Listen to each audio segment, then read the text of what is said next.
Hello. Hi. Hello. Hi. Hey. Welcome to our second stream. This experiment continues. Today we would like to focus on American Truck Simulator. So we hope to discuss the questions that may come via chat. We plan to show you some of the stuff that we are working on. We plan to also show you the current hot topic in the community, our World of Trucks event dedicated to reopening Highway 1 in California. And you may see that there is a lot of people here today in the chat, in the stream. A lot of people wanted to attend. There is a group of SCS developers. We're also happy to once again be hosted with our friends at Gamekeepers CZ, Czech streamers who are quite popular in the Czech fan community of Sims. And in our case, as we still don't have our own studio in SCS office, we took advantage of their kind offer to use their pro facilities for reaching our audience this way. So we'll take turns. Different people will switch places behind the steering wheel. Different people will be answering the questions. We hope you'll have fun joining us for a while. And let's start with something for the visual thing. We thought that maybe, as it's currently very much a popular thing, Especially in multiplayer, right? We thought we would start with a drive through the section of Highway 1 that currently the community is rebuilding, is cleaning up the landslide in California, just to celebrate the effort, the effort of the fan community. And then we'll switch to the new stuff and to answering the questions. So welcome again. Maybe we should introduce ourselves so that you know who we are dealing with. I'm Pavel, I'm the managing director of SCS, and I would like to now finally give a chance to speak also to the other guys in the group. So hi, I'm Thomas from YouTube and Twitch channel Gamekeepers CZ, and it's great to be here with SCS. So hello, I am Markito, I am from Gamekeepers CZ channel, and we are really excited that we can stream with SCS. Hello, I'm Kartu. I'm working with some part of our community in SCS. So some of you may know me. And I give up another guy. Hi, I'm Andrzej and I'm a map lead on ATS. Hi everybody, I'm Patrick and I'm map designer on ATS. Hi, I'm Timmy. And this is my dog. And I'm doing everything like from PR and everything else. Did you steal just the kidding. duck? Yes, I stole the duck. Do we have any questions or something already? No, because I'm not reading. You're not reading the chat Maybe yet. we should start. Okay, let's start. Okay. Let's do the work. So let's switch places for the first time. Okay. On the person that Okay. Thomas will be doing the driving part. Yeah. Event. Yeah, and I will be answering your curious question. So currently we are in the game, and we will complete the cargo from current event.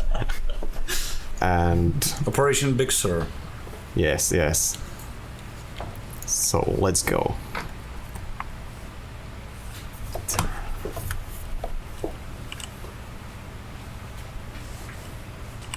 So maybe we could talk about current statistics. Do you have some numbers over there? Like how are the players progressing?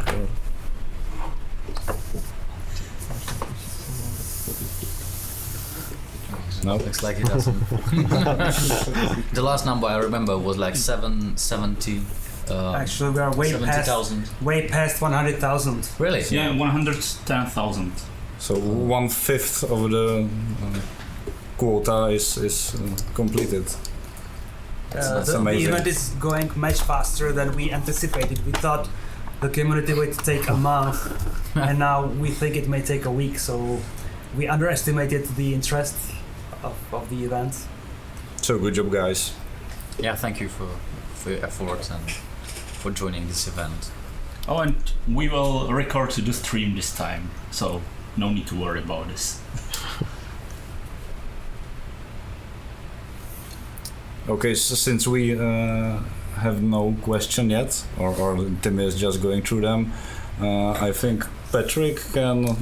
He was the guy who created the map of the Big Sur, the landslide. So maybe he can tell us something about the process. Or... Yeah, it was pretty funny when basically it all starts when on the map rescale, and Jupiter, the guy who was used to be leader of the 3D models, told me that I made the terrains like too slow, too steep, and he said it's not gonna be, it cannot be so steep because it would cause a landslide. And I said no, they have it just like that. And like 1 or 2 weeks after the landslide occurred on CA highway 1. So that was funny that the terrains are really so steep as we have it in a game. Basically, you might remember old content before rescale, and that there was some new content around the landslide. The place where we have the landslide right now was trying to remind like a place after landslide. So I was about to choose. Yeah, we had a discussion about which place would be the best for creating such a landslide, and finally we decided to create it on the place where it is right now, so which should be before the place reminding something after landslide. Yeah. Okay, we can change topic because we already have some questions here, and the first one is addressed on me. What's my favorite part of the ATS world? Of what am I the most proud of? Yeah, because we are finishing the Oregon right now, and the Oregon is the best work we've done yet. So I think my favorite parts are gonna be there, because it's still fresh in my mind, and we are still working on it. And it's hard to pick one particular place, because what's beautiful on Oregon, it's really diverse. The landscape, it goes from lush forests to wide deserts. Yeah, and I think that, of course, the shore, that's the most scenic stuff. So I think the shore of the Oregon is something players can looking forward to, because graphics guys, they really outdone themselves, and it looks really nice. Okay, another question. Will there be the entire USA at the end? We hope so. It depends only on the amount of time and dedication. Yeah, so... Maybe I should chip in. Yeah. We're actually working very, very hard to expand our company, our team, and American Truck team as well. We have already covered it in our blog and elsewhere. We are expanding the office space, and we are on our way to hire dozens of more developers to the team. American Truck Simulator ultimately should grow, the team should grow to full-fledged 3 teams working on 3 states in parallel. This is still some ways in the distance. We are not there quite yet, but we are already moving in multiple directions on research, on pre-production. So this is not something far off. This is something that will happen in a reasonable time frame. So while Oregon is being worked on, we already have pre-production on more stuff, and stuff should be happening faster than what you were used to. It will no longer be just one DLC per year. On American Truck Simulator, definitely we'll speed up the pace so that we can all live long enough to to survive till we cover the continent. The commitment is even bigger. The game is not intentional. It's not called US Truck Simulator. We call it American Truck Simulator because we don't want to limit ourselves ultimately just to the continental US. We know that we have a ton of players in Canada. We know we have a lot of fans in Mexico too. So we would like to cover also the north and south of the continent, not just the continental US. So that's even more of a ambition and plan ultimately to do it all. So for that we need to really beef up, we need to really grow, and we are working on it as much as we can. We throw anything we can into teaching new people new stuff, finding new map designers, finding new artists. So keep your fingers crossed that we manage this growth and sustain this pace. Okay, so we've got another question, and it's quite specific. Can we get longer trains in ATS? US freight trains are much longer than what we have. Well, the length of our trains, AI trains, is based or is limited by some technical limitations because we have to spawn them somewhere, and it should be out of the player's view, field of view. But I think programmers and vehicle guys made some tweaks to the trains, and they are quite longer than they used to be, so I think players can also look forward to that.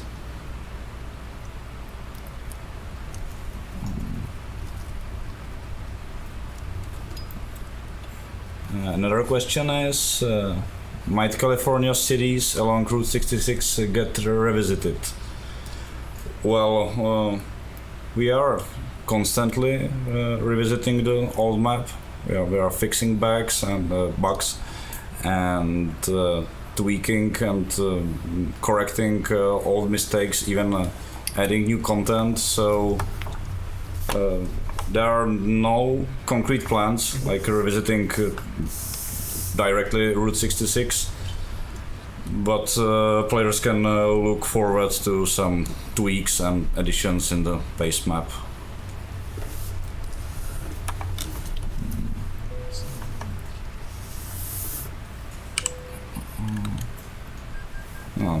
This question, I don't know if anyone here will be able to answer it.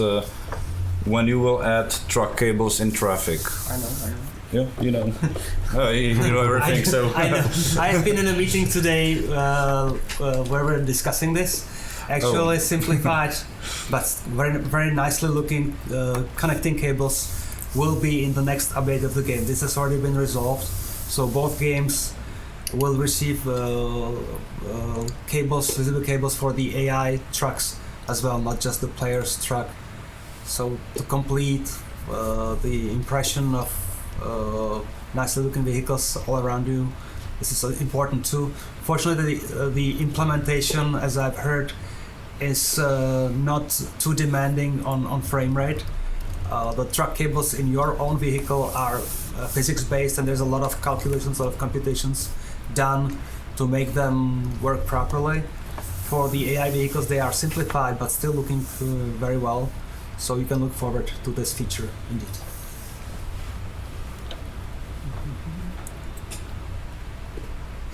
Okay. I think you can follow up with the answer to the next question, if there is one. How soon will the new trucks be? Yeah. I think I'll have some more talking than I was planning to do. We can switch places. Actually, we have some very good news. We already have signed one new license, but I will not name the names yet. We have already signed another new license. So we are arranging a trip to the US where we should record engine sounds, do the photography session. We should even get the CAD files, the 3D files from the manufacturer to help us get all the details of the vehicle just right, all the sizes and properties. So one license has been just signed. Another one is in very much advanced stage of negotiation, finally after so many years of trying. And we have a third one that's also quite far ahead in the discussion. So we were stuck for so much time with just two brands. Now we can confirm finally that a third one is definitely coming, a fourth one is almost coming, and a fifth group is also very promising. In some cases, this is more brands under the same umbrella, under the same corporate parent. So if all this happens, we should pretty much have all of the US major 7 brands covered. That's now the vision, that's the goal for the next, how to say, maybe 18 months, 24 months. You know how quick or how fast or how slow it's possible to build a new truck. Usually our vehicle designer team needs about too many years to build a new vehicle with all the details, all the tuning, all the chassis variants, all the paints and all the toys and everything. So we should be able to work on 3 or 4 vehicles in parallel ultimately.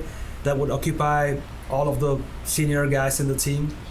So if we have up to maybe 8 vehicles now lined up in the optimistic variant, it may take up to 2 years to build this all, but the good news is that we are starting. We'll be starting very soon, and you will see us reporting on the progress finally. We were intentionally silent about the licensing situation. The talks are very sensitive, and we didn't want to say anything publicly that would endanger our discussions with the manufacturers. But now you will hear more from us about this topic, definitely.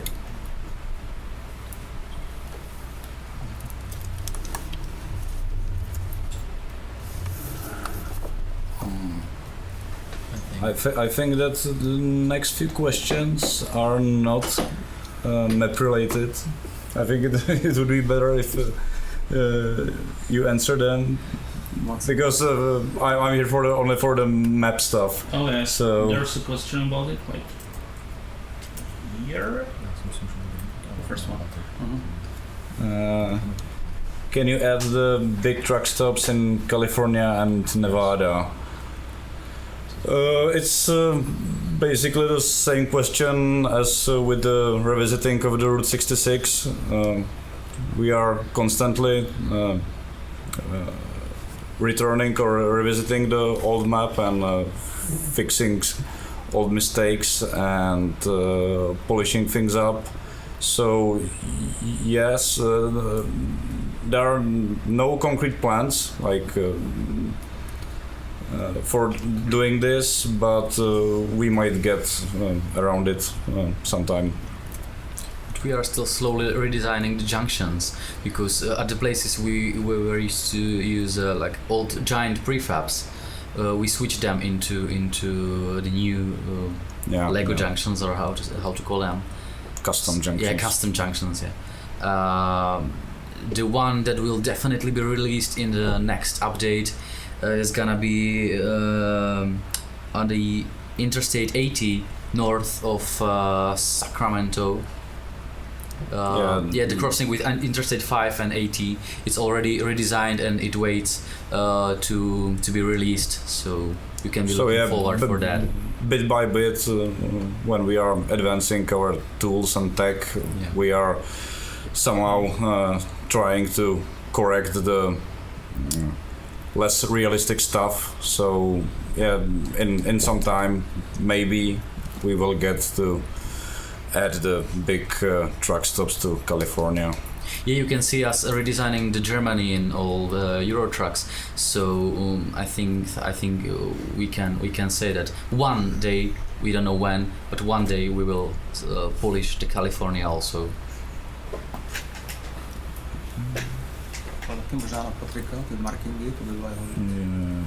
Andre and Patrick are there. Next question is in Oregon and future map expansions. So will there be more detailed adds to road markings and road signs to make it even more accurate to the real life version? So it's a new road. I think our sign system is in constant development, and we are trying to make it more and more true to life. And yeah, we are running into many technical difficulties because as the signs get more complex and more real, it's harder to manage them and to create every unique navigation sign. But we are trying to, and yeah, Patrick, you can. I read like 700 pages of document called like manual on unification guide signs or traffic devices, and it's very promising with more detailed navigation signs and guide signs, and even traffic signs gotta be more sophisticated here. But yeah, it's a long trip to reach our target. We are of course we are not a sign simulator, but we really want to have true to life signs over the US. It's fair to admit that when we released American Truck, it was a bunch of Europeans portraying the US through their eyes, thinking that the logic of the road signs is kind of similar. We learned very soon from feedback of the community and from our own research that the initial take on our road markings and road signs was not so correct. So the guys did hard work on research, and in the newer states, certainly New Mexico, I think Americans will definitely recognize that the markings are more closer to the proper implementation. We know about our sins from our youth in California, and we are revisiting places bit by bit over probably multiple updates of the game. Yes. You will see us revisiting individual segments of the road, replacing the signs, especially along the intersections, along the interconnections. Yeah. That's the name. So this is also kind of work in progress, but the nice thing about growing our knowledge, our know-how, growing our team, is that we always can get better, and as we get better, we admit to the old issues and we owe up to them and we improve. That's always the commitment that we have.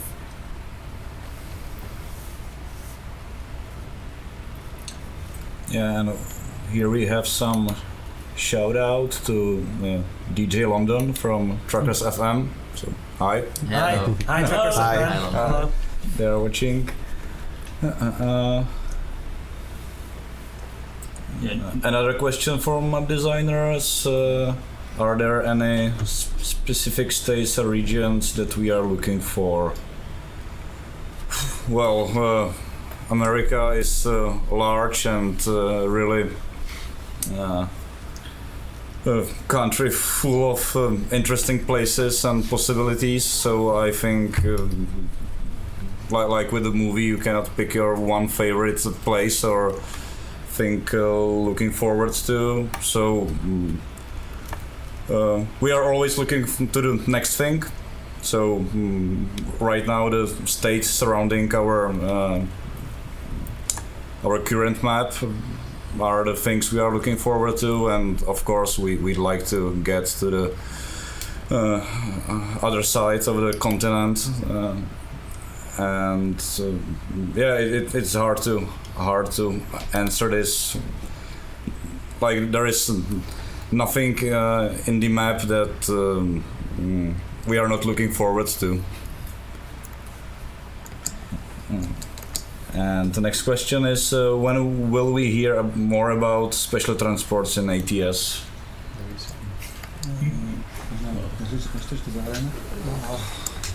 Well, the special transport for ATS is pretty different animal from European special transport. So the team responsible for it is working hard, but we don't have any firm date yet. Maybe sooner, it may be later, depends on lots of new functions we are planning for it. I think we can't say any much more for now. Actually, we plan to show you some bit of it in our today's stream. So while we are not committing to the release date, we can show that some of it is already working, and hopefully more of it will work. We'll definitely keep working on it through the summer, and then we'll see how it goes with testing. We have quite packed release calendar currently planned for the second half of the year, so we definitely want to squeeze it in, make it alive through testing all of this in parallel. So hopefully it's a couple of months away from release, but we're not sure yet when it's going to be in a state that we would consider finalized and ready for release. We always try to release things when they are done, not sooner, not later. Another question is also addressed to you, I guess. When we will get to the smaller states in America, will we be releasing them in 2-3 states per DLC, or what's the plan? It's a tricky question. This is still a little ways in the future. Definitely some of the states like New England region or places like Rhode Island, they are so tiny that they wouldn't work on their own as an independent economical region to play inside in the scale of our world. So most likely we want to keep each state to give it its own identity in the world, but probably they would be bunched up or bundled into reasonably sized areas to make them worthwhile for release and for playing. But for now, the states are the size is suitable for releasing them one by one. Texas will be a little tough to do. Texas is quite large, so that may take us a lot of time and effort. But any other states we are looking at right now are close to the size that we have already experienced with, so we can release them for now one by one.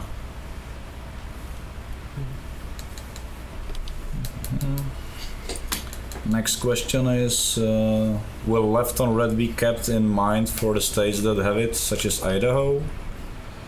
Left on the red. Left on red, I've never heard. I heard about right on red, Yeah. but not about left on red. But if it's doesn't make true in much Idaho, sense. we will have it in game. I think I can say. I think the AI programmers and the guys in charge of the rules of the road would definitely be aware of any specific local specifics and cover them in gameplay. Yeah, they would be able to manage As crazy as any it sounds direction from on me. red, so...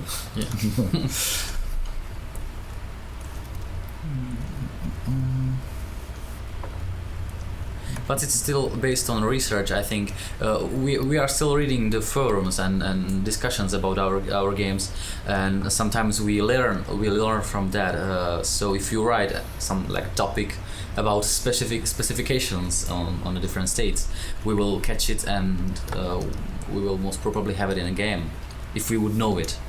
That's the most important, to know it. Okay, now there are two similar questions with a different topic, and it's cabin accessories and ATS. What about them? I Cabin think accessories. people are really thrilled about the there are excavator plush toy. So Well, there are multiple angles to this problem or challenge. First of all, was when we were researching and reading up on what's legal or not legal in the cabin of a truck, we were scared of the legal limitations in cabins of American trucks.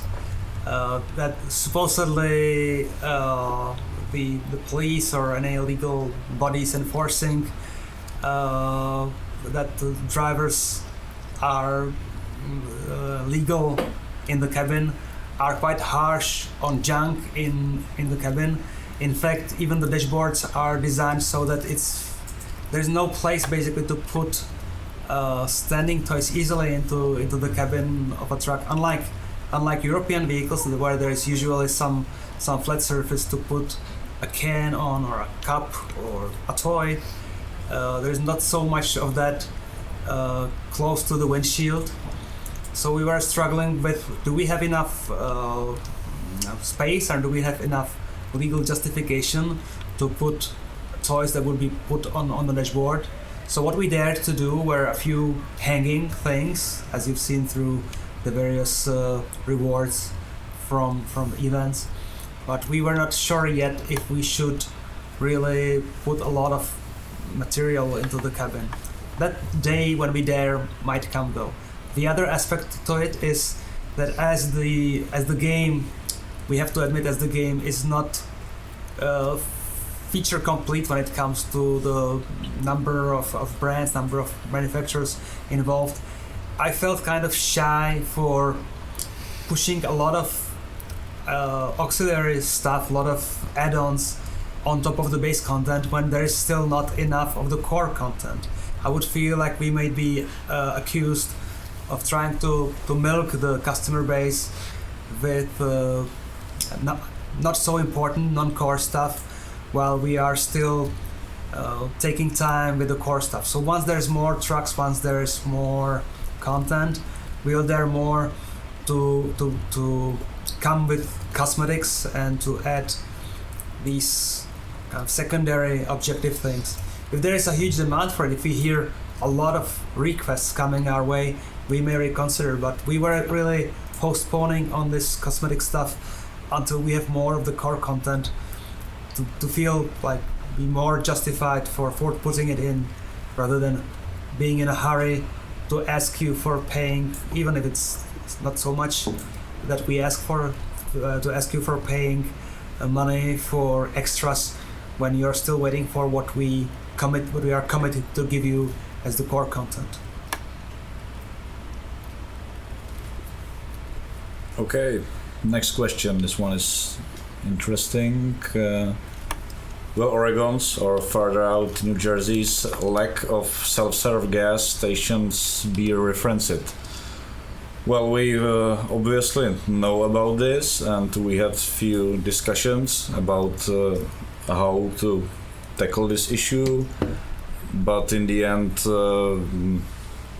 in our game, the visit of the gas station is kind of abstract, and right now in Oregon we have no concrete plans to make any changes.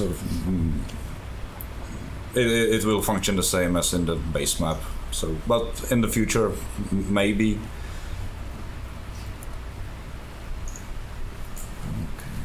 Yeah, we are very close to landslide right now. We will be there in like a few seconds.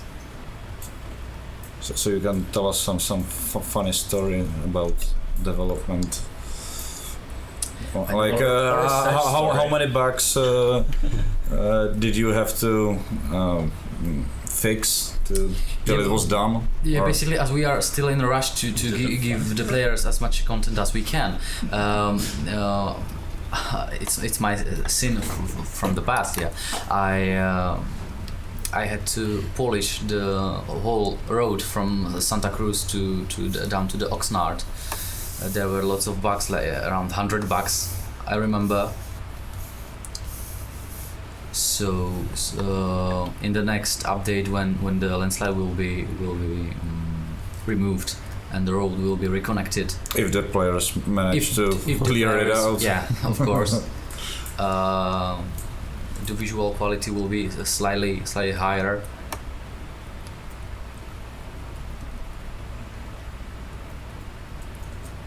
I was thinking about how the players would see the surrounding about in night. So we were thinking about, do they have lamps or something like that on landslide? Do they work in the night? Because I was not sure. Nobody wrote anything about that. There are usually some lamps on the building sites, so I guess it won't be different. But we had to make it work. We had to make it work, yeah, and we place them there. yeah, there are some lamps. Yeah, we gathered various references. We saw some drone footage from the site, and It's the best guess we managed to get. So it would work in our game and gameplay wise. So it of course is stylized and not fully in 1-to-1 scale. Oh yeah, this is gonna be tricky maneuver. Yeah.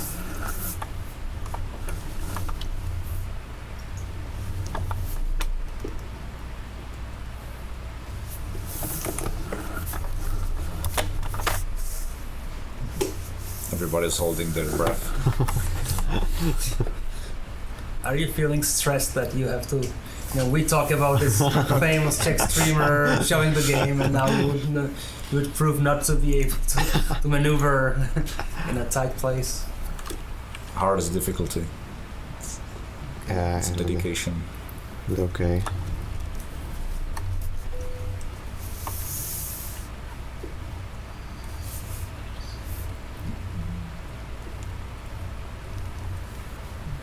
Yeah, and in the team of the Big Sur event, I think it was our most complex event yet. Yeah. Because it involved a change in the map, paint jobs from graphics guys, lots of tweaks from programmers, implementing it with the World of Trucks. It's the first community event. It's the first shared goal event for the community, and it's way more popular than we anticipated.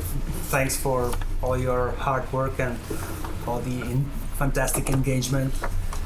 It's certainly very gratifying for the team, but also quite stressing for the team because we don't have a dedicated team that just is responsible only for the events. These guys are actually programming the core functionality of the future World of Trucks system, which is way more ambitious than just events. So any success on the events is actually always a danger that we'll ask them to do more on future events or make them more frequent or make them deeper at the expense of some of the other features that they are planning. So it's a little bit of a conflict of interest for them, but it's a very nice problem to have always interest from the player base, to have people praising our work. That's very, very nice situation. So for the future events through the rest of the year, we'll see if we can convert any of the planned events into being shared community goals once again. But we will want to hop from American Truck to Euro Truck again. Then we'll have something unique for Christmas for sure. So I wouldn't reveal yet any secrets, but there will be more cool events for sure.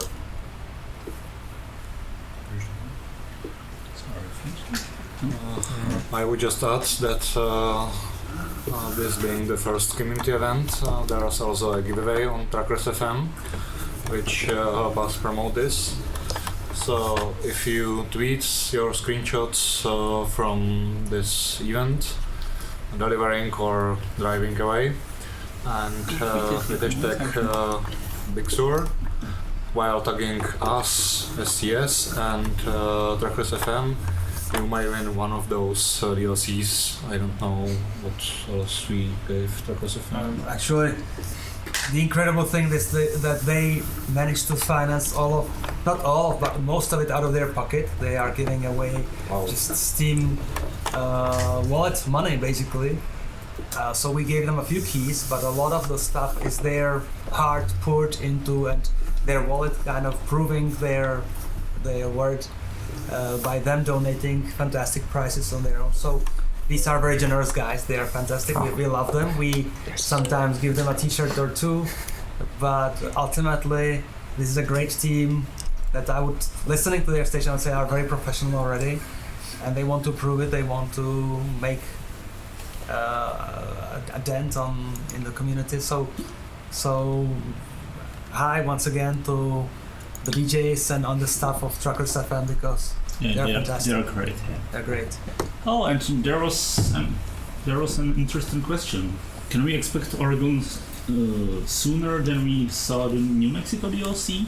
Well, Okay, we can When actually we watch finish the the video, job. I think. yeah, I guess so. Yeah, Because it could be interesting. Okay, let's show the people- excavator was delivered. Okay. Okay. So one more job for the shared community effort, and then we'll switch to Or footage from. maybe I Oregon. would maybe put the video now. Okay, let's do Yeah, it. there are more. Okay. Let's do it. I'm already sweating in this chair. So. And there was some nice heads up from Not Wonder. Hi guys, in relation to self-service fuel in Oregon, diesel is exempt from the rule, so the current way as it is implemented is the correct way. So So this was thank you for just the for passenger for the cars. tip. Yeah. So okay, we are already watching the footage from footage from Oregon, and here you can see our new industry, the lumber industry, and we are transporting I guess some logs from what do you say, to the timber site, lumber from the part of the forest where you gather the food, the wood, and I think we are transporting it to some lumber mill, so they can process the logs and make some wooden planks from them. And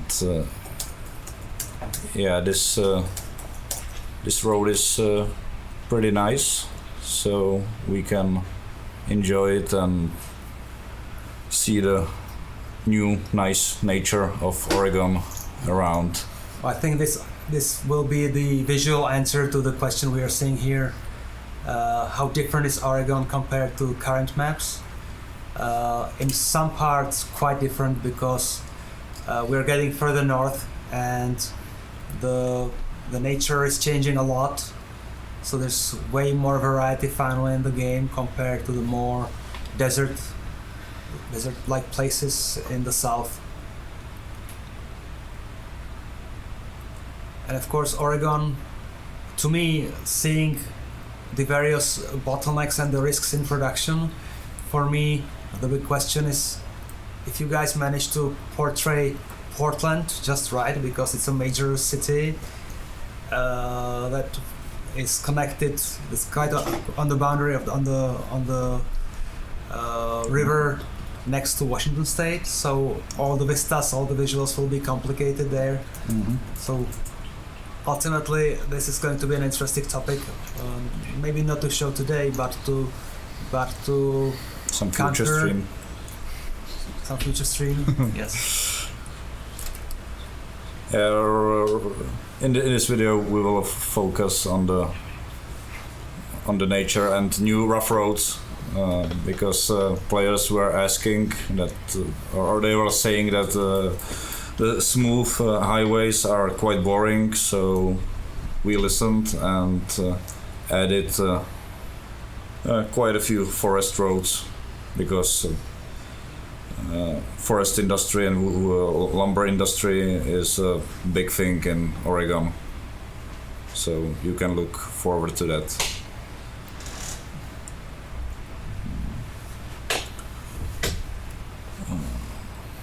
Okay.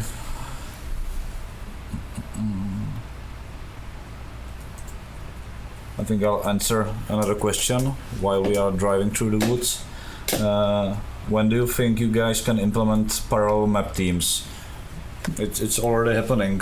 Like right now, we are in the process of splitting people into different teams, and I think we will be able to work on parallel stuff.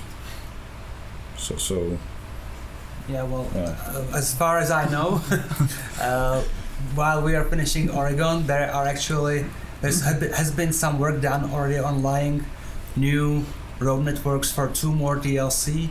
We still consider it pre-production. It's not fully staffed team. It's just the core stuff that's been doing some early layout work and some early experiments on new types of intersection or new types of geometry that we want to explore for the regions.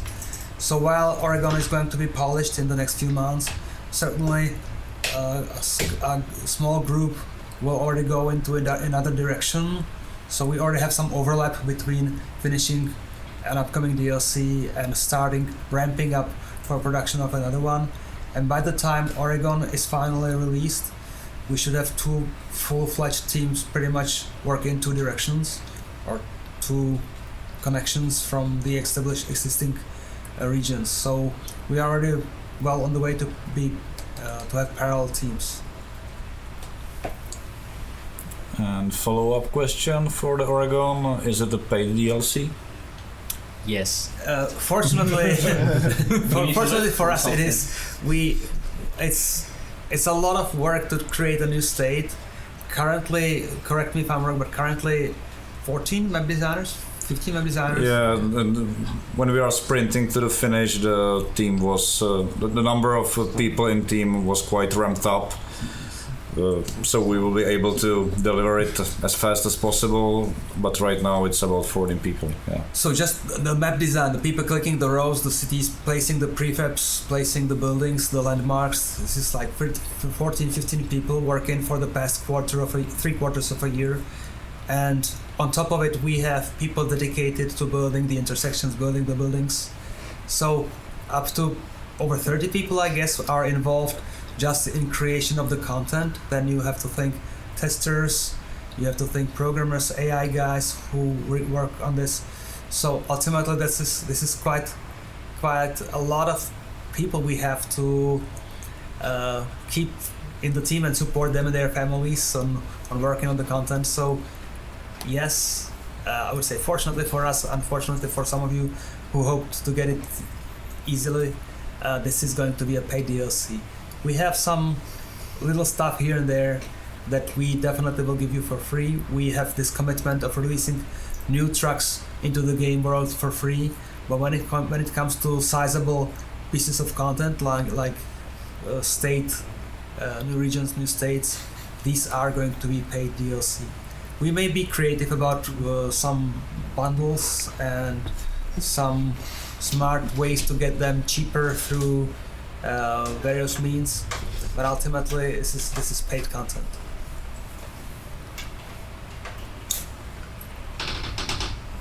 Okay, so yeah, I will comment on what is happening on the screen. Right now, this one job was quite a short one. It was just from the forest to the lumber mill, and as you can see here, our approach to creating the docks or the company prefabs in our game, we tried to improve it.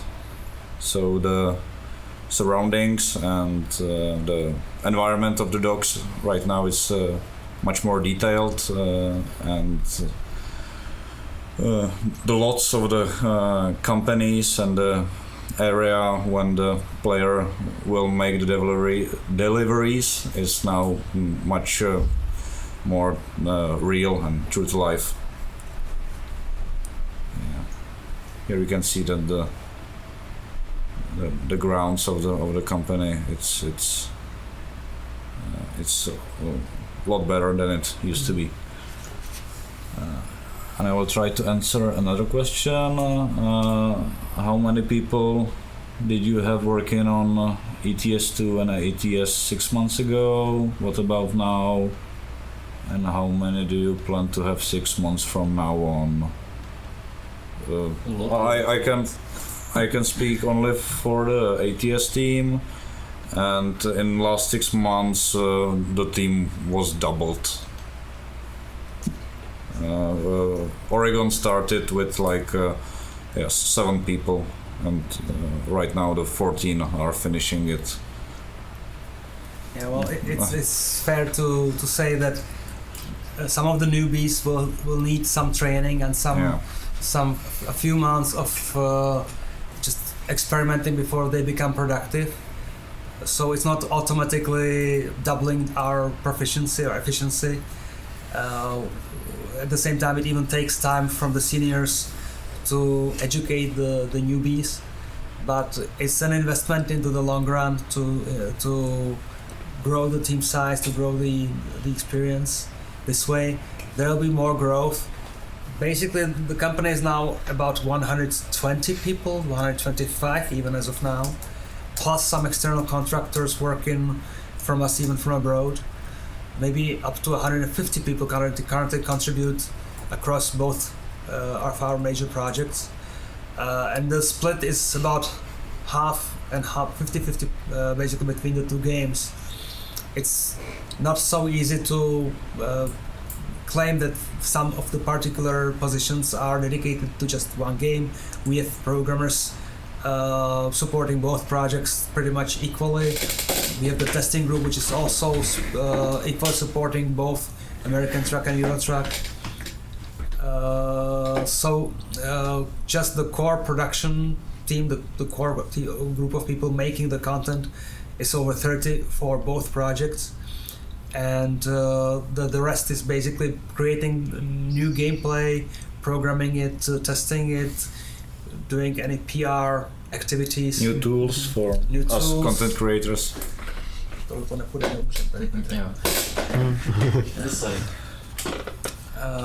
So the goal for now is, as we said, we are from September onwards, we should have another about 1,000 square meters of extension of our current office. So room for about 50 up to 60 more people. It's not like we need to hire or we dare to hire them all immediately, but we'll have the room for more. And we are looking some 20, 30, we'll see 30 people within the next half a year, 8 months, ideally. This is a huge growth.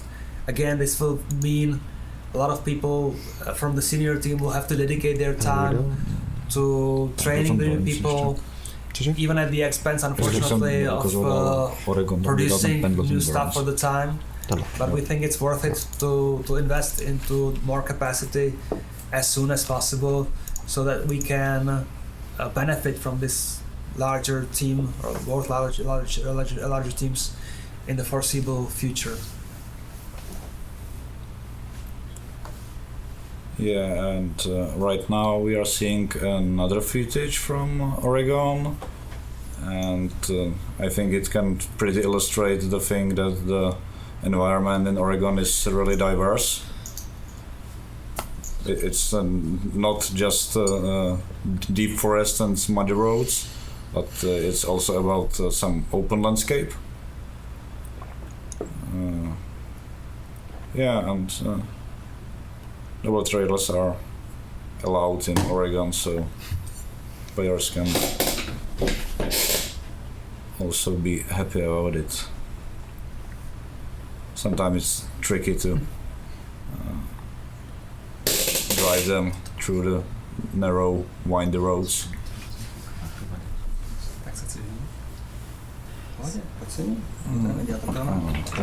Okay, trading places. Sorry. Okay, in the meantime I will try to answer another question. Will ATS get more automatic gates like ETS2? Yes. We just passed through one, right? Yeah. So yeah, that's simple. The new prefabs, they have this function implemented. So Sometimes you're gonna see a lot more of that. Sometimes features originate, the ideas for them or the push for them originates with one of the teams, and then the second team for the other game is inspired to bring them also to their world. So very often the American truck team, as it used to be smaller and more kind of agile because of that, dared to open new features. Like I think the special events were first the random events. Yeah, the random events, the originally roadside a stuff. push from American truck team. So the game got them first before Euro Truck caught up. The problem with the European world is also that as it's more states, more countries, and more different markings, more different types of police cars and everything, it takes more time to implement it all across all of the regions that we have covered in Europe. So American truck team sometimes may dare to push ahead as their life simpler, putting in new features. This was a case that actually the Euro Truck team had the moving gates first, Yeah. but then we are catching up here in the ATS with these cool features. It usually depends on when in the time of development of the project the idea for the new feature come, and I think in time that we decided to make the moving gates, the prefabs for the ATS were already completed. So and we reused the old docs from the base game, and yeah, but in the future with the addition of new companies and new docs, we will implement this feature more. Another question: what stuff is shared between the games? Are there shared assets? I mean, we share the same engine, the same tools. Sometimes some vegetation, I would say. Yes, so some generic assets can be traded between, like some rocks or some vegetation, but I think like 99% of the assets is unique for each game. Yeah. But the skybooks, these are say more. What else can we say? The pure amount of work that would have to go into this game is insane. Yeah, it is. Thank you. Could you give an estimate of how many hours you've put into this? Oh, that would be really hard math. Like, I don't know how many man hours. A lot. I think we have this unique method of management and accounting on the teams that we intentionally do not have really detailed statistics, because it will be scary, and it would kind of it will lower the morale. It will lower the morale of the team if they know that they have a very limited, strictly limited budget, time-wise or money-wise. They would tend to do compromises where maybe they shouldn't do them. So we have this kind of iterative process where we look at one stage of the project and think, can we add more? Can we put more detail here? Should we have some high priority and low priority roads and areas to build? And they are added as we allow for more time for the project. So we do not want to say ahead of starting a project, okay, this is definitely going to be, I don't know, we count in man months. This is going to be 100 man months for the map team, and that's it. You cannot just cross this line. This is your limitation. We make an estimate, we adjust it as we go, and then we never look back, basically, because we think it's worth it to just finish it to the full vision that we started with, or that we even kind of adjusted along the way to be once again to push the envelope to get better compared to where we were a year or two ago.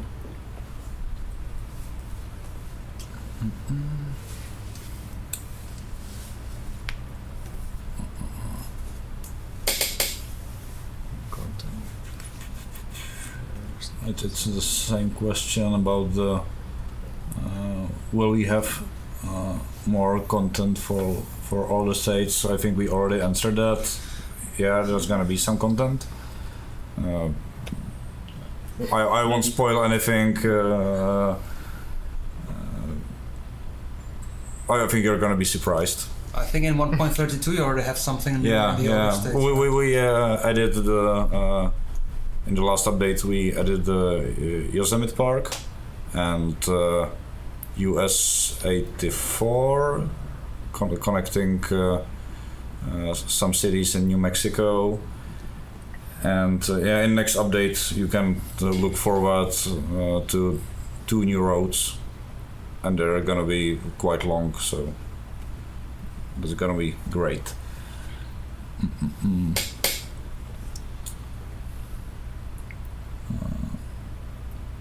Have you experimented with new dynamic weather types to add, such as fog or thunderstorms? There were some tests with sandstorms and this stuff, but this is a hard topic, the dynamic weather.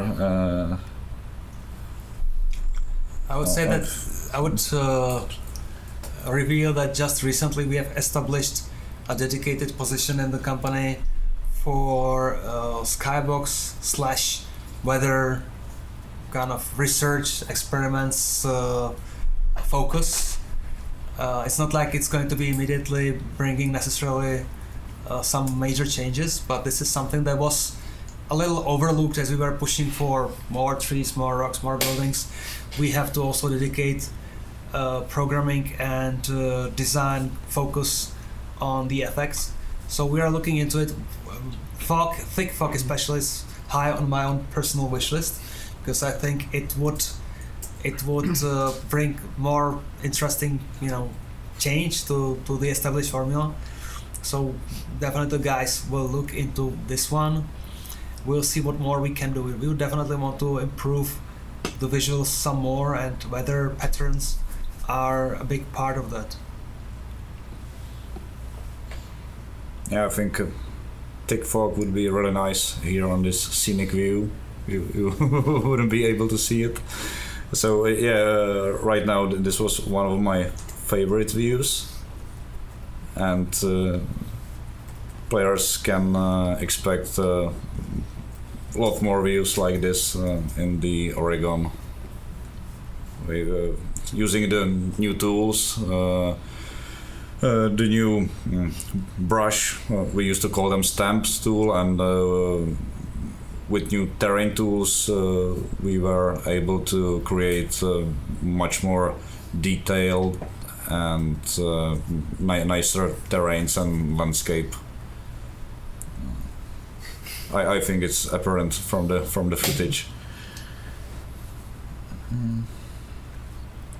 The biggest challenge in regards to making Oregon, I think it's like the contrast of the country, because it's not the same. We were used to make, like, Arizona was mostly desert, and New Mexico there were some contrast, but the Oregon has everything, like coast, woods, some dry and even the desert. Yeah, even the desert. Yes. You want to say desert? Desert is something you eat. Desert. Sorry, I meant desert. Sorry, guys. Yeah, sorry. So the variety, I think is, I think your ambition with the open vistas, as it grows, it's actually eating more and more of your time to. Yeah, the sheer amount of content is insane. I think this is our biggest DLC road lengthwise, and the challenge was to create everything in time and to keep our quality.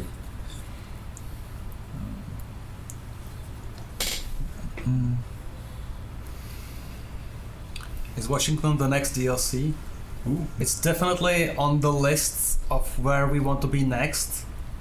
Logically, it's definitely one of the places where we have started some pre-production, but we would like to only reveal the next DLC after Oregon is finally done and dusted. So we don't want to make just one big hockey stick world going. We have heard complaints that everybody has to pass through Las Vegas because it's kind of connecting the two sides. So ultimately we need to push to the east as well as to the north. But for now we want to keep this secret.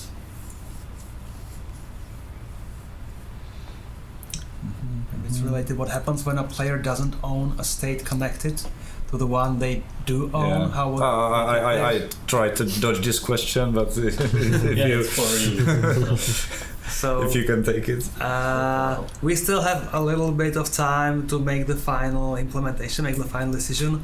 It's related both to Europe and to the North American region. In Europe, we can still, as you may remember from our last stream, in Europe with the Baltic region, we may still connect it by ferries, but here we will end up with holes, with these connections between the new states and the old ones. We'll probably implement it through some gameplay element that will end up teleporting you and your truck across the regions that you are lacking. Of course, we would love for everybody to purchase all of the stuff so they don't have such a problem, but we have to be ready for people just buying their favorite state or states. As the game will be growing, some people will be just concerned about the Rockies or the Southwest or the North. So this is going to be a problem for us to balance everything so that you can play individual states or you can play individual regions that are disconnected. So we will have to resolve it. That's a task that we'll have to tackle reasonably soon.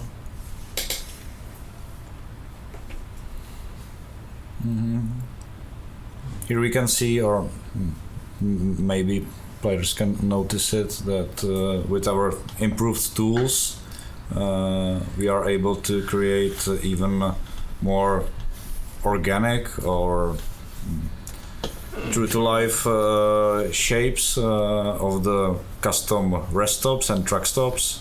So it's one of it's not a new feature.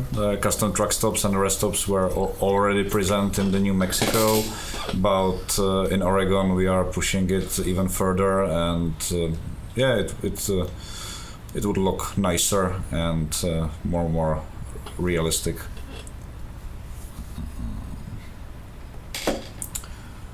Another question, will there be a penalty for overweight at weight station? Right now our game doesn't support breaking the law this way.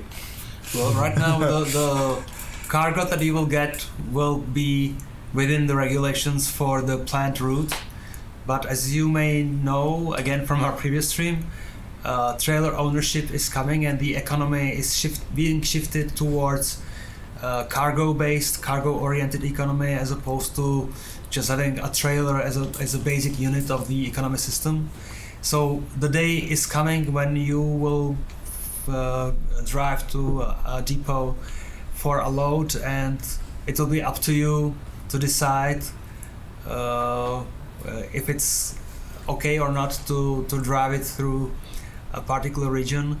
So not for now, not for the foreseeable future, not for this year, but such a moment will come when you will be weighted, and it will not be just a formal trivial thing in the game, but when it might bite you that you have underestimated some regulation or legal requirement. For now we don't have this in the game. And there's a nice follow-up question, as you talked about the trailer ownership. Any plans for licensed trailers? Well, actually, even for American Truck Simulator, we already have one trailer license lined up, a very cool brand. So this is now on the kind of production pipeline for future releases. I don't think we can squeeze it into this year's release schedule because there's a lot of work ahead of the vehicle team. We also need to grow the vehicle team. We need to grow everywhere we can.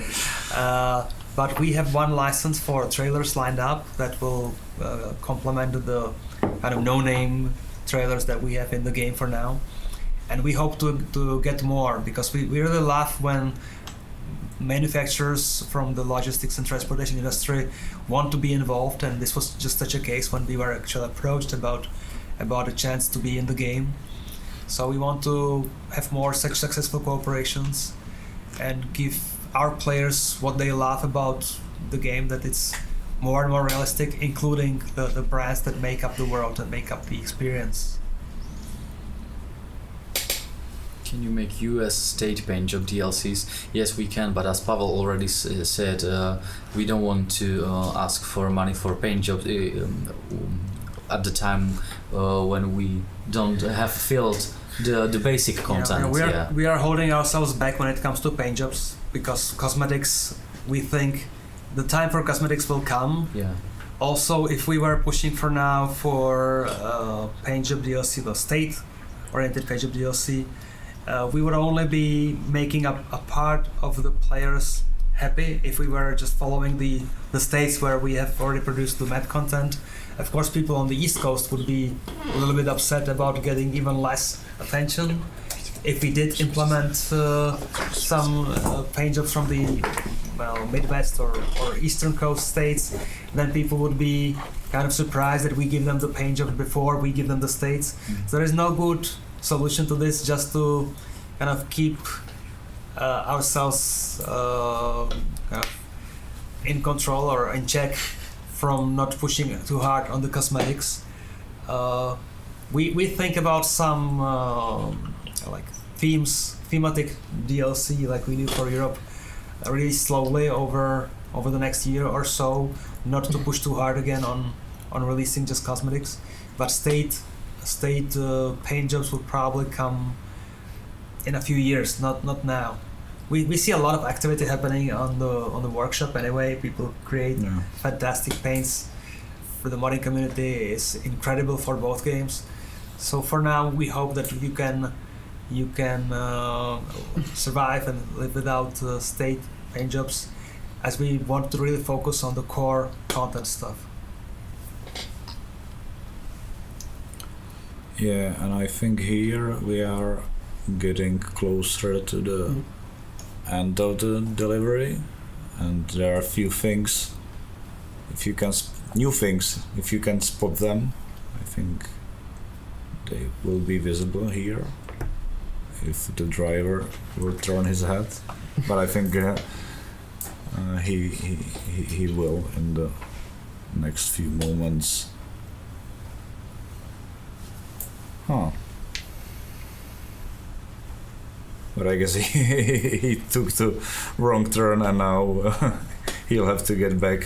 So it's nice opportunity to see the city, because originally he was heading to the farm. Maybe he tried to show us the local vistas. Oh.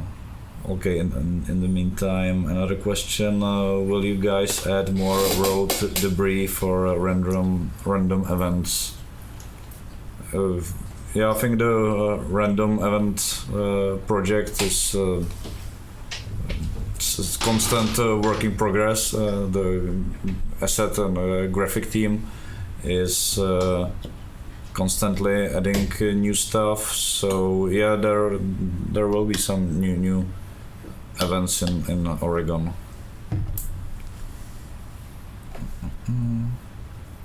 Has the I-5 in Oregon got steep mountain passes on it like in real life?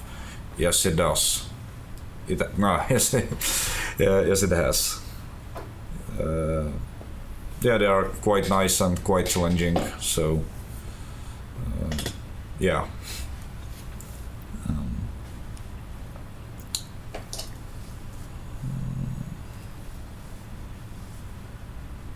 There's another question is again more to Pavel.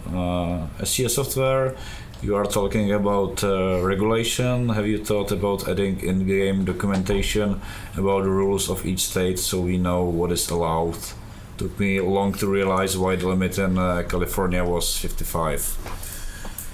So it's more about the... yeah, well, the regulation, not just American track, especially Euro track, where even though this is supposed to be a unified Europe, but actually there are so many different rules and little differences in traffic regulation. It's a big thing. If you wanted to go deep into simulating all this or into having all this knowledge somehow interface to the player, some of the like junior or not so dedicated players may be overwhelmed by all the detail. One day I hope, and this is my wish for the games to be more educative than just plain driving and managing economy, to also have more geography info or more maybe regulation info available and accessible to the player as he drives or as he researches. So this is something that we will be looking into. Not sure how to explain the state regulations, but probably we should create some UI interface for that so that people can open it up for individual regions or individual states in Europe, for individual countries, to see at least what the speed limits are on highways versus local roads versus cities.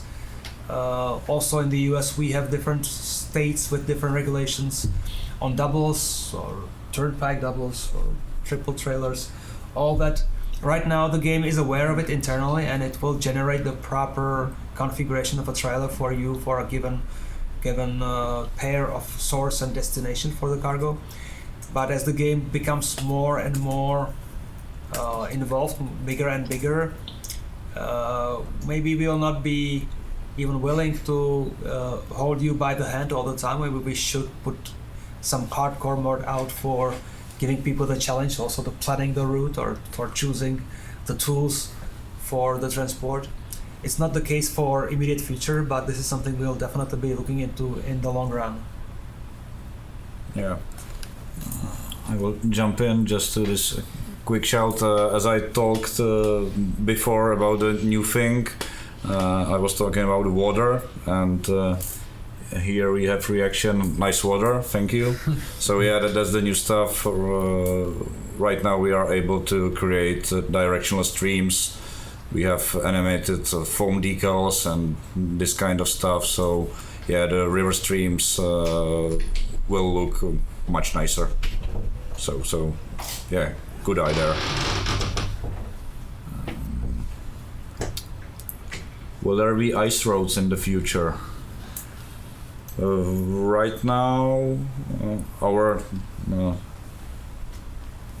time of the year is kind of unspecific, around end of the summer, and our climate or the altitude above the sea isn't that high, so we would expect ice roads in this place and this time. So in the future everything is possible, but right now I think there are no concrete plans. No, well, this is certainly definitely something in the long term. One day seasons will have to be made for both games.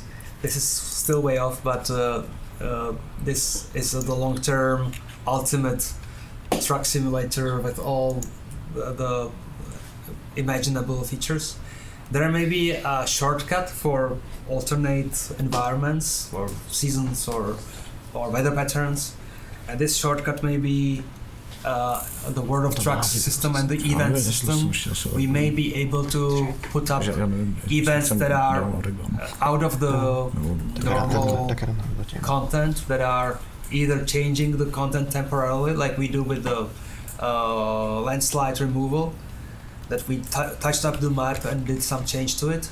Or there may be in the future events of a very different kind where we would have a unique, smaller but like customized piece of the world for our players, where they would be facing a particular challenge, and that may involve other regions, others different scales of the map world compared to reality, and also possibly snow or crazy weather. So this is also another attack angle that we can use to bring you more variety and more fun, as the standard map content is very demanding to create, to make sure it's well connected to the previous regions, well connected by economic relations, well connected by the road network. So we may be tempted to do unique event-based content and provide it to you through World of Trucks. Now I see you're struggling with the steering wheel. Yeah, just moving it. Okay. Yeah, fight it.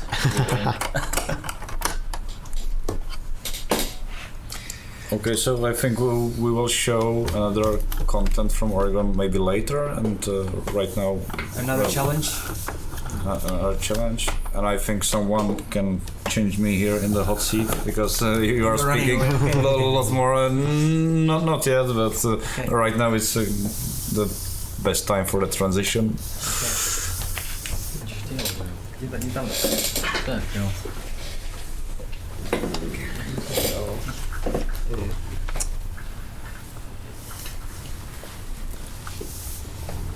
Hey. Yeah.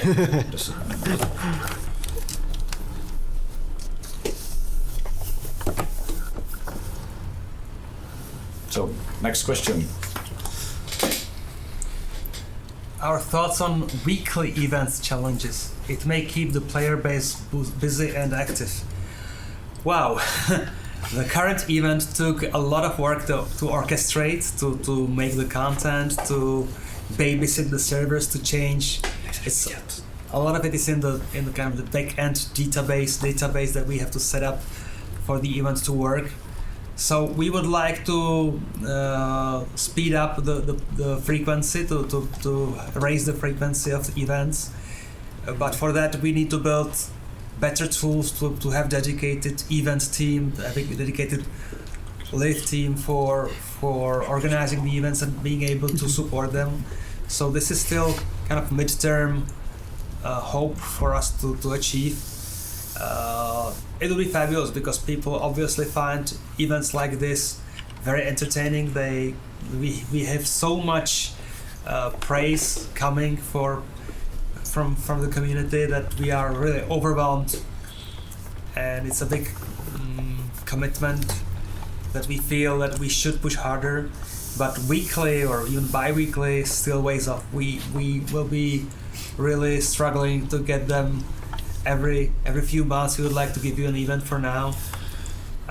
In the future, we would like to have not just one-time events that just come and go and disappear in the past. We would like to turn them more into something that I would call, maybe it's not the right term, but what I would call them quests if it were a standard fantasy RPG, something that you can decide to participate in, finish, get the reward, and move on to another quest. So something that would be around for new players who appear, who discover the phenomenon of truck sims later on, so that they could still come back and replay particular events that the community has already been through a year ago. Some of them may be so unique that they will just be one-off, like this one. Once we clear the landslide, there's no way back. But some of the other events, like the French Connection in Europe or some other events, may actually be turned into something that's in our repertoire for some years to go. So that would again expand the fun for people who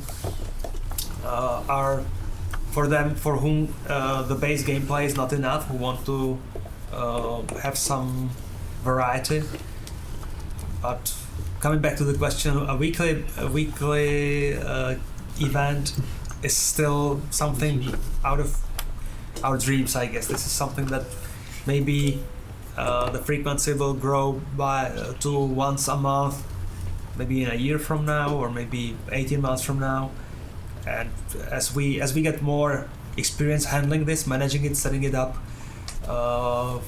doing enough events to be able to plan for them even easier and have enough team capacity for that, we can dare to raise the frequency.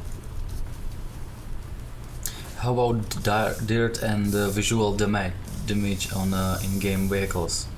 I think that was a question of licensing. You don't want to show damage on some trucks. Some of the manufacturers, and if it was just one, but some of the manufacturers just do not want to show their vehicles damaged in any way, and have this placed all over the internet. And this is a limitation of our licenses. So too much of a damage is not very likely in the foreseeable future. However, we were repeatedly thinking about implementing some sort of getting trucks dirty and having to go to wash them. Yeah. So this is something that depends more on the bandwidth of the vehicle team to create another UV layer for the dirt on the vehicles, on the trailers, and for the programmers to come up with shaders that would display this. This is something in the wish list for sure, but I cannot make any promises on schedules for such a feature coming to the game. It's for sure one day it will be in the games, not in the near future.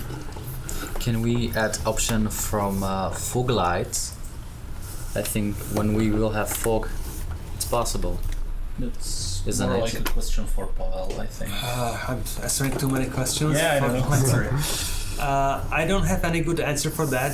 Of course, the more light we put into the game, the more demanding the rendering is. If each light is being cast on the world separately, sometimes some of the things we do or do not implement, like not having shadows in the mirrors or having short viewing distances in the mirrors, which is also a frequent complaint, are basically just down to kind of protecting the game, the frame rate in the game from deteriorating beyond being playable. Having more variety of lights in the game also means higher hardware requirements, or at least pushing that direction. So we try to make as few variation as possible, not to having to combine too many different sources of the light. But again, this is something that we'll keep looking into as we add more technology into the engine, as we speed up, optimize some of the areas of the engine. It may open up venues for implementing more simulation details, including fog lights. Not for now, though.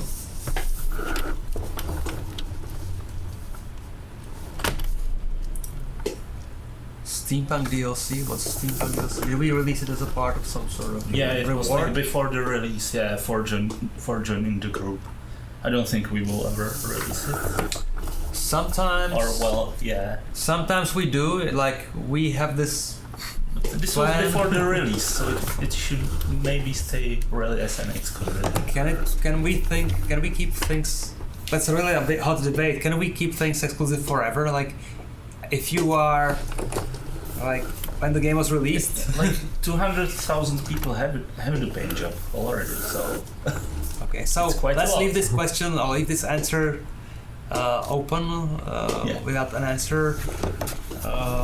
Sometimes we are really bombarded a lot by players who came later to the experience, that it's unfair for them not to be able to obtain a piece of content because they love to have it all, and we keep it like inaccessible completely. So when we feel such a pressure, sometimes we reconsider, sometimes we may want to keep the exclusivity longer, so we'll see.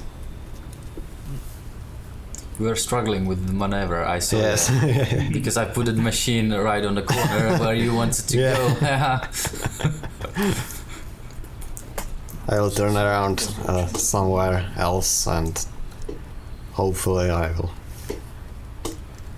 will make it. Yes. Yes, maybe there.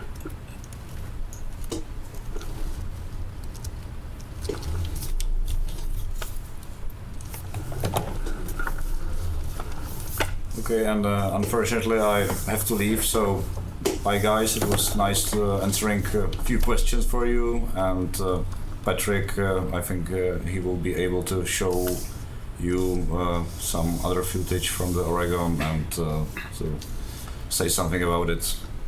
Okay. Yeah. Have a good night. It's already 8:30 in the evening here, Yeah, thank you. so we are getting smaller again.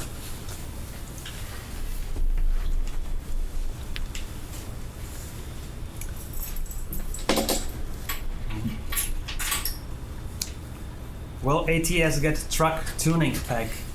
Well, related to our answers from maybe an hour ago, we try to limit the releases of cosmetic stuff for later stages of the projects of the project. Once more of the core stuff is complete, feels complete.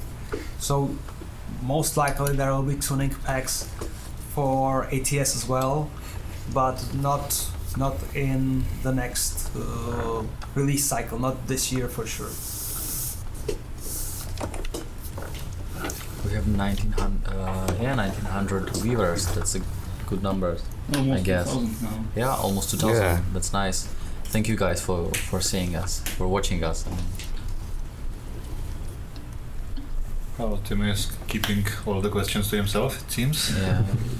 Like, there are still some questions, but we don't know an answer to them, or I'm sure we don't want to answer them. So I'm not even posting them for you. Okay. They are not being relayed on the big screen. Okay. Do you plan on touring more around Europe and possibly more the world with your SCS Sim trailer in the next few years? Well, the Sim trailer, it's still kind of a beta of the possible vision. We gave it a try with the buying the shipping container and building the Sims into it. For now, the crew, the SCS on the road crew, is very much busy with the commitment we have already made to tour Europe. I don't know if you recall the calendar.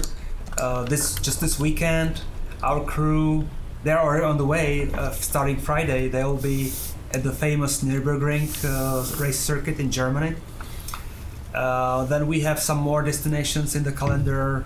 There will be Poland, the Netherlands, Spain, Hungary, Slovakia. We were at Hungary. Slovakia will be our own Czech Republic.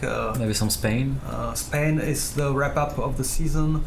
We'll be, I think, actually twice in Poland this year, because we'll be in the Opole Track Fest and then on Warsaw Game Week.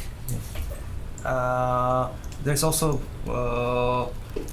some game show locally in Prague where we may want to invite our local fan community. Yeah. So a lot of places for now. In principle, the way we built the shipping container, we kept the structural integrity intact, even though there is this huge door in the side. We can still put it on a crane or ship it on a shipping container ship. But that's a theory. In practice, we would probably be very careful about the sensitive stuff inside. There is discussion that if this experiment with touring Europe proves worthy, if it can help us gain or raise more interest from manufacturers, from the industry, bring us more contacts, bring us more friends across the industry that will help us with their expertise and with their licenses. So if this looks very promising and very fruitful, that may be an inspiration for trying to repeat that somehow in the US or in Northern America. For now, unfortunately for the next year, for sure, we are not in that position yet. We'll have to gather the data from this season, think about it hard, and then the next year we may adjust the plans or we may grow our ambition.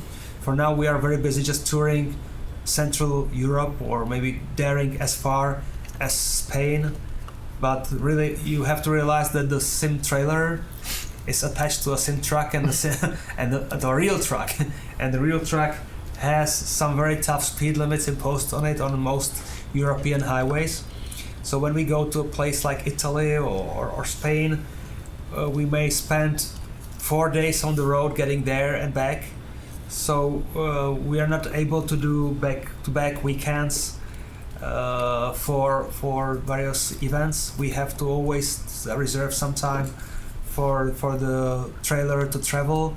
Meanwhile, the crew, some of them would follow the big trailer. Some of them will fly back to Prague and join another event. We do some rotation in the team so that not everybody is having to travel everywhere all the time. Sometimes we invite kind of guests from the other specialties in the company, like sometimes map designers or vehicle team guys will join the crew. We also have 2 major peaks of the season. The first one is the biggest European games show, Gamescom in Germany. The other major event, it happens to be again in Germany, is called IAA. It's the biggest transportation industry show in Europe. It's held every 2 years and we want to be there, so we'll be in Hanover. I think it's October time in Hanover at the IAA.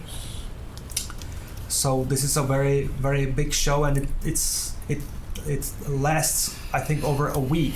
The show is held for multiple days, so this is going to be quite a drain for the team. So a lot of places to go, pretty much full calendar until like December. Then through the winter we would probably be parked somewhere safe and somewhere reasonably warm. And then the next season will be planned only once we are finished with this one. Yeah, the CS trailer question. I think it goes both for ATS and Overweight Simulator 2.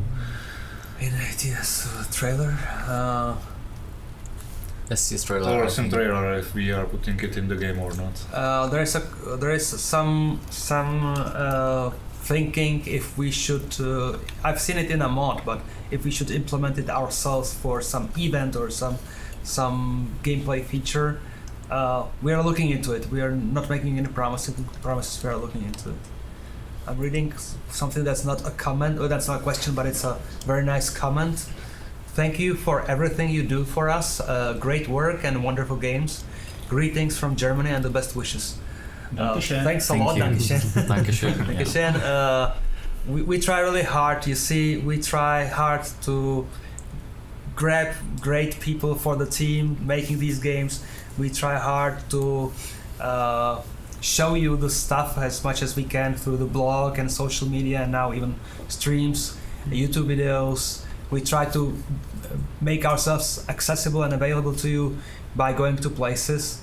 So thanks for your support, thanks for your loyalty, and we'll definitely raise the bar again, and we'll be trying even harder with more time, more people, better tools, better engine, improvements in the engine.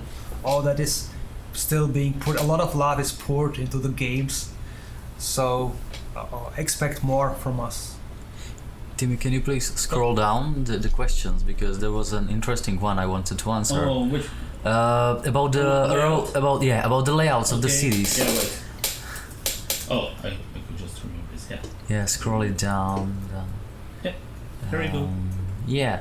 How do you decide on the layout of the new cities? Do you make decisions as a team, or is there a lot of freedom for an individual map designer? By the way, I love Albuquerque. Thanks for this question. Basically, there are some, I would say, rules or something you need to respect when you do a layout of the city. There are some roads, like interstate roads, or important places like truck stops we cannot just skip. First, in Albuquerque, it was, I think, very clear because it's a crossing of two freeways, the Interstate 25 and Interstate 40. There were many options. Those two freeways just needed to be there, and the guy who did Albuquerque did it mostly by himself, but we helped him at the end because there were some issues with performance. In the end, the junction in the middle of Albuquerque was kind of issue because from the top floor of the junction you could see whole city, you know. So it was a lot of work on optimizing and stuff. Well, so whole team was. If I can chip in, Albuquerque from management point of view, it was a big nightmare because we saw the map team dive into it full of confidence that they can pull it off. But they asked for more time and more time and more time and more cooperation from the programmers to pull it off because it was a really technically really challenging intersection or a challenging city. And we gave the team the time they needed. Ultimately, the programmers came with some suggestions. Everybody was drawing on some previous optimization tricks to make it work.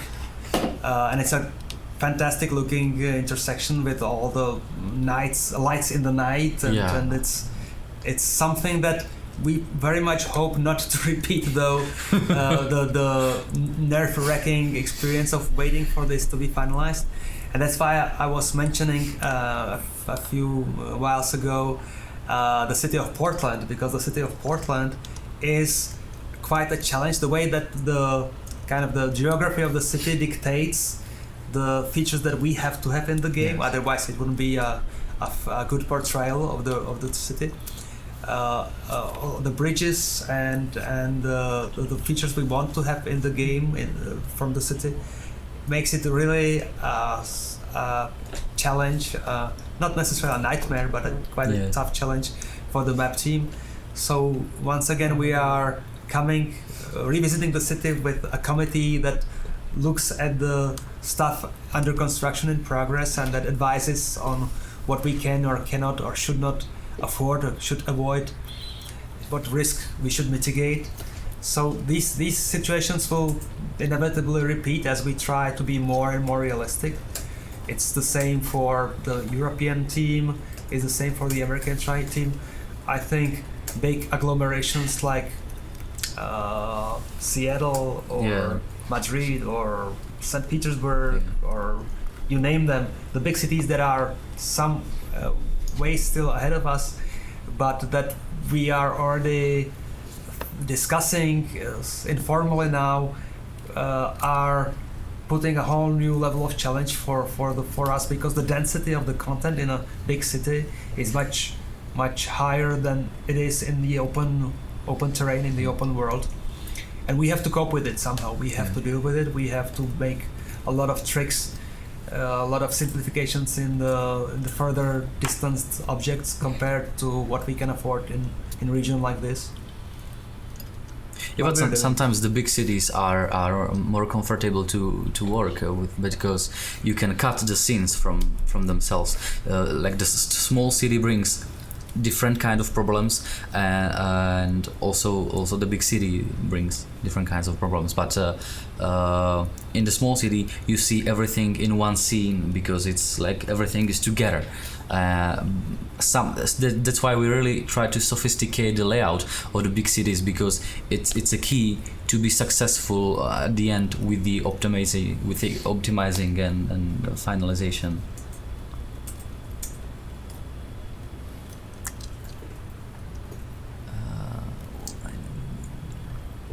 North Carolina. Let's try this. I know this won't be read. Well, it is being read. I know this won't be read, but greetings from North Carolina on the east coast of the US. I love your guys' games and product you guys produce with amazing quality. I've been playing your game since 18 Wheels of Steel, and Pavel, how you have grown the company, I want to say congratulations on your success. Thanks. It's not just my job, it's the core group of about 10 people that were with the company in the early years is still mostly around. So it took a lot of nerves and a lot of tears and a lot of stress on us to survive the early years. Once Euro Truck 2 was released, things were suddenly easier because we somehow managed to hit the right magic, the right balance between the visuals and rich gameplay after many tries before, after many years of learning the trade.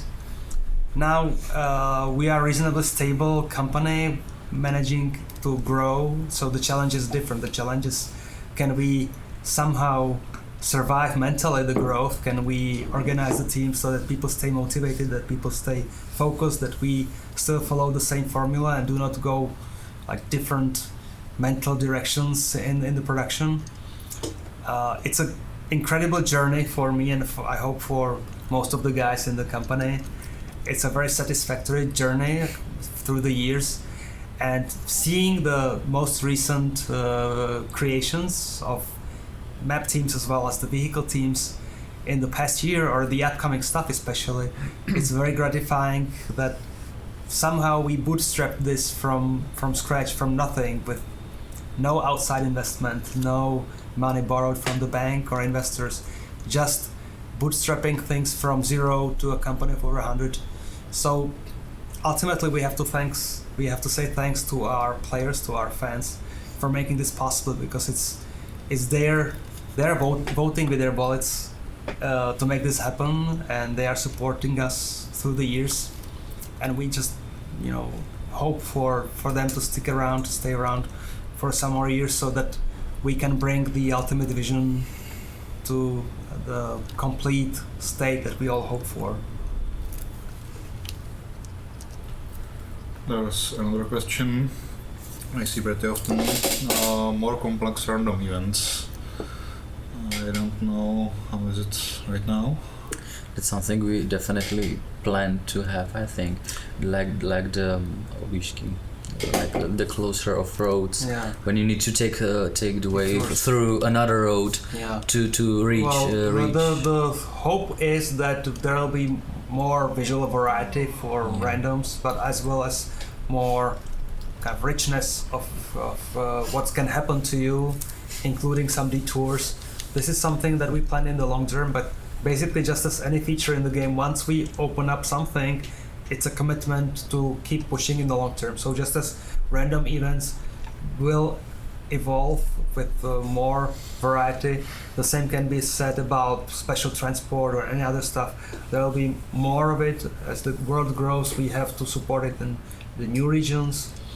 And of course, the people who came with these ideas want to expand on the initial first stage of the project into like richer experience. So there will be more for sure on topic of random events in both games.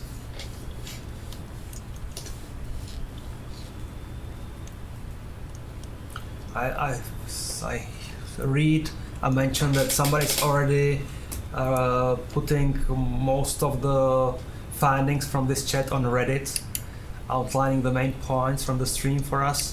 So thanks for collecting the claims that we make here. We know that the previous stream we didn't record it ourselves. We are trying to record this one so that we may post it later on YouTube for people who dare to spend the time to review it all again.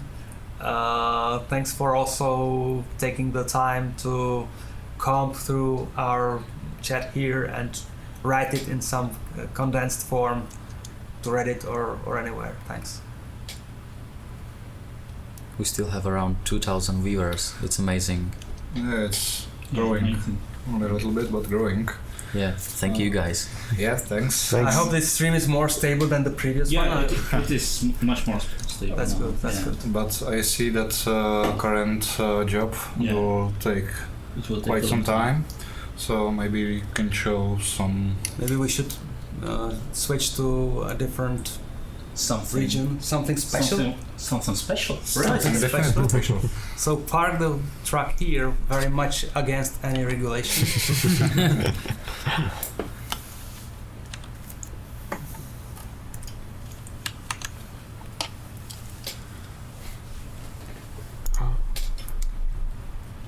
To ještě nebylo. Okay. To taky nebylo. Tak to dáme. Že řekli jsme A to poslední. Řekli jsme to special, tak bych Jo, to pustil. takže to myslím.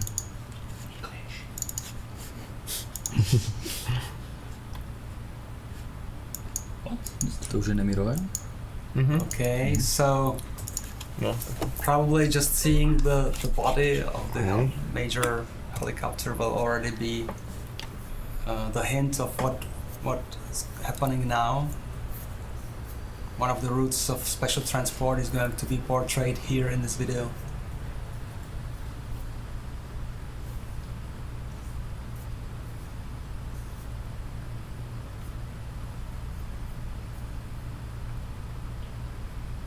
I think some of the stuff in here is just placeholder still. We still have to wrap up work on the follow vehicles, or many of the cargoes are still half finished.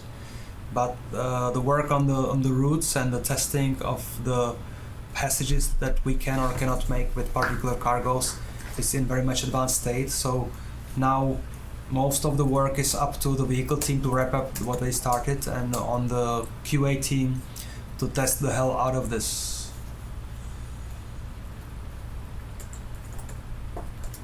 Somebody wrote, I don't even own any of these games, but my interest is peaked. Looks relaxing. It is. It is. We are definitely a relaxing game.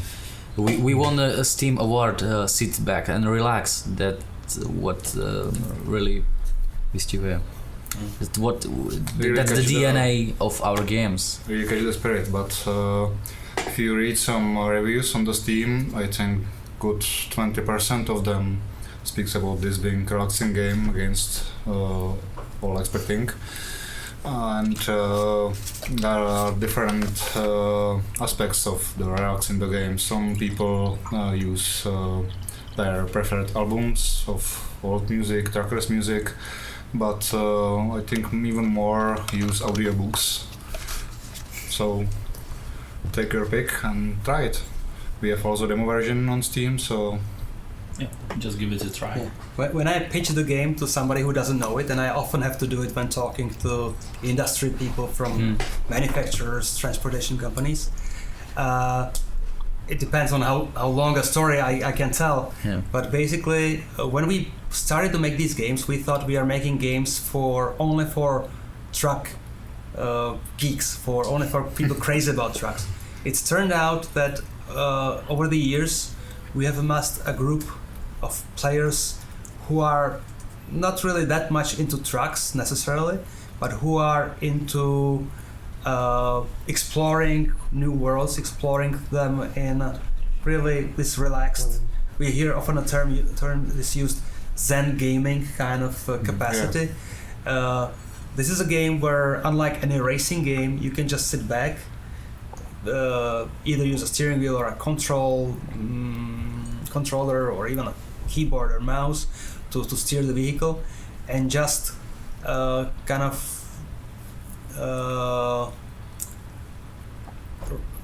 Flow through the world. Flow would be the word I was looking for.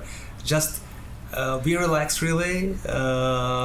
Talk to a friend on a radio, on a CD if people play by Discord. Listen to your favorite music. Tune into our internet radio. Truckers.fm. Truckers.fm maybe. Yep. Our friends there. And there are several kind of pillars to the gameplay. Some people play it because of the economy aspect, and they want to get rich and live through the dream of rags to riches story, that you start low as the hired driver and then ultimately build your own empire. Some people are explorers. They just want to see new places. They don't care that much about building a company. Some people play it because they can tune the trucks. They can get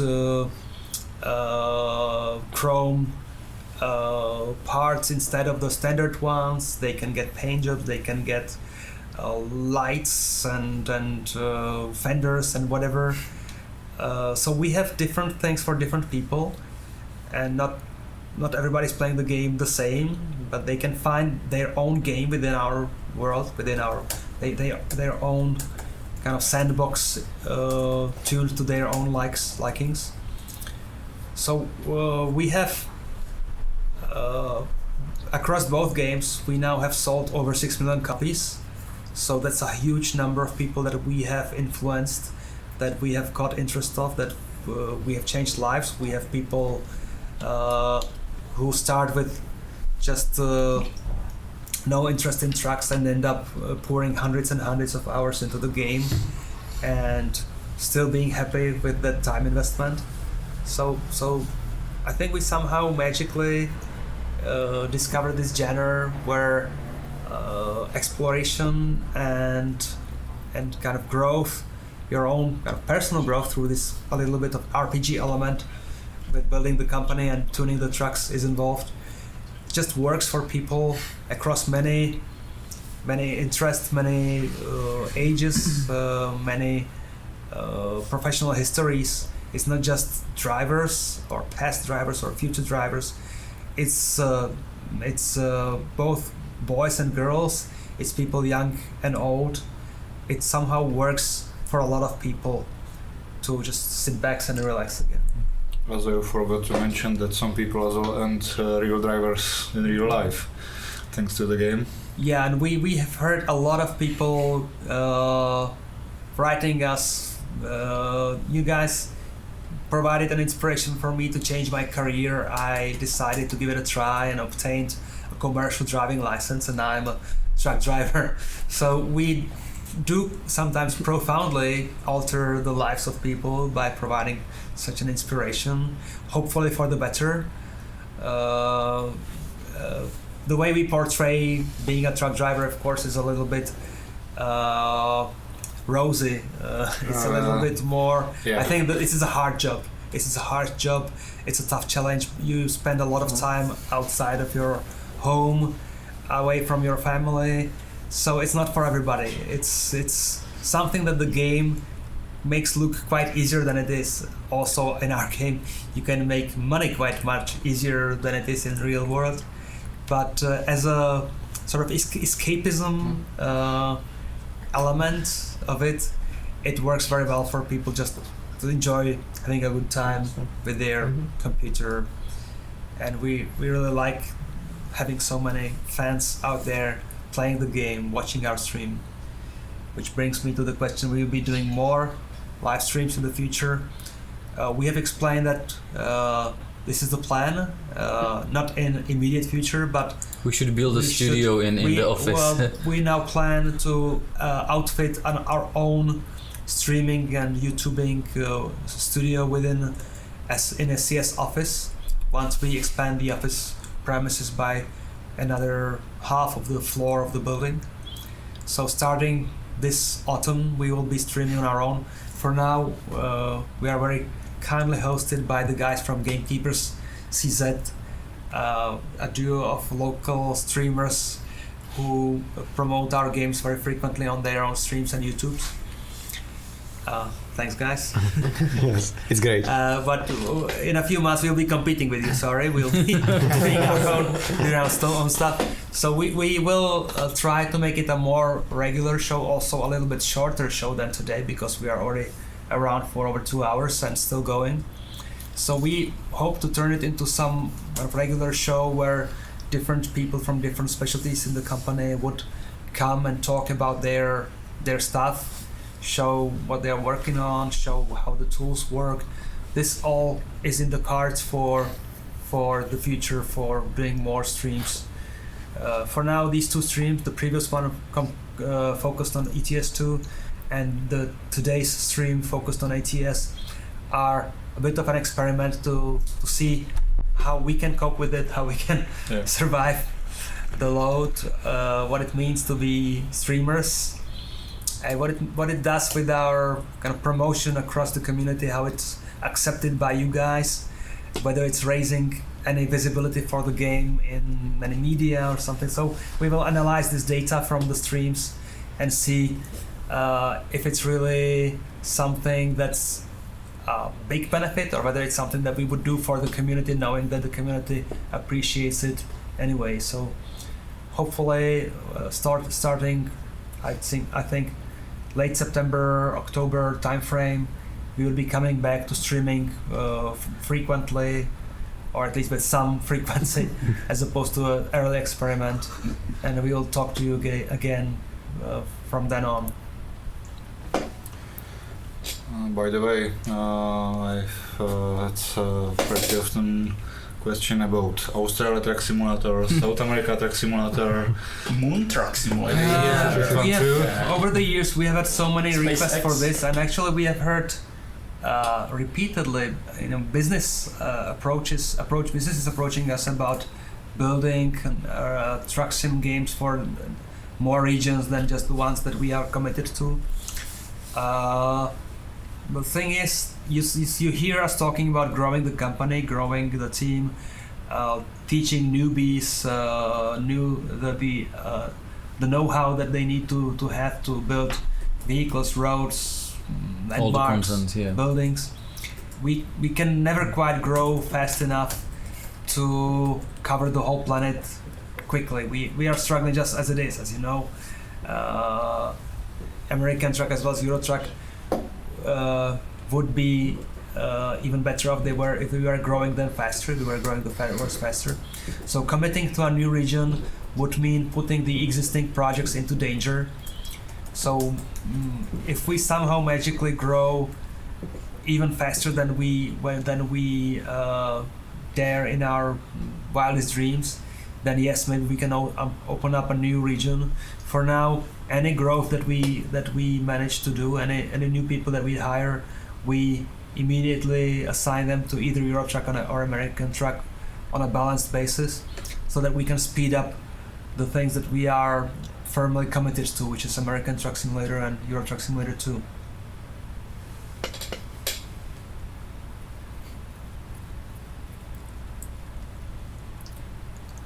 Lane departure warning, blind spot warning. Well, there's a question about adding more simulated or emulated features of modern vehicles, like lane departure warning, blind spot warning. I think the work on making the advanced vehicle features even more precisely emulated in the game is never going to end. We are always going to be improving. At the same time, we like that currently the game is a challenge to drive. Once we do features that will keep you in check all the time, that maybe the truck will just follow the previous truck on its own, like modern vehicles do with the adaptive cruise control. Some of the magic will be gone if the truck is too much autonomous compared to requiring some of your attention, or all of your attention for keeping the eyes on the road. So some of these features will be eventually coming to the game, but we would like to keep it at the core, a driving experience, not just being a little part of a vehicle driving itself on its own. Now we see that it's a challenge to navigate a tight bend. The truck driver needs to think hard about keeping the load from clipping the inner objects in the inner sector of the bend, the curve. So there's another question about other languages in the world of trucks. We plan something like that in upcoming version of the website. Well, for some years actually it's been going on.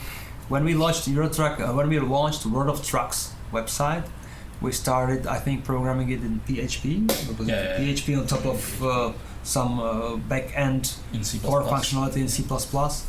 Now there is thinking that maybe for our mental health, switching from PHP to Ruby would make sense. Ruby is more maybe modern language in the family of web sportive languages. The work is ongoing, going through some stages. With this, we would also offer more functionality on the front end of it, including also having translations for some of the elements of the game that are only accessible there. The site should also finally be mobile friendly, so that would be nice. Yeah. So it's not just working on the games that on what we would call client side of it, which is like the binary of the game and the data. World of Trucks is actually quite a complex system in the background, in the back end of it. World of Trucks is actually running in the cloud. On Amazon, On Amazon, we pay quite a nice amount, quite a few $1,000s every month for hosting World of Trucks servers and the bandwidth and the capacity. So World of Trucks is growing. It's a tough project for the group of programmers working and designers working on it, and we are still at the very beginning of the journey to make World of Trucks the umbrella project sitting above the individual games, providing the end game or the meta game to both games with deeper gameplay, companies that you can become a part of with other players, the social element to it, with proper multiplayer across sessions, across united or unified persistent player profile. So all this work is being done and poured into the project in parallel to what you see on the surface, to map DLCs or tuning or new vehicles, new loads, events. All this is happening next to World of Trucks development, because World of Trucks is for us a strategic direction.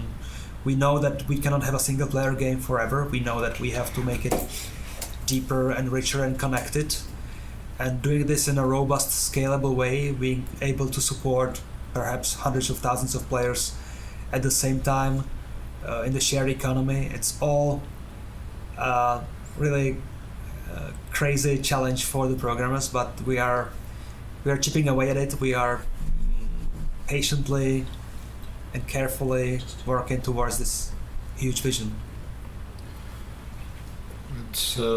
That connects one more question pretty often. Why didn't we unite both games? Why did we do two separate games?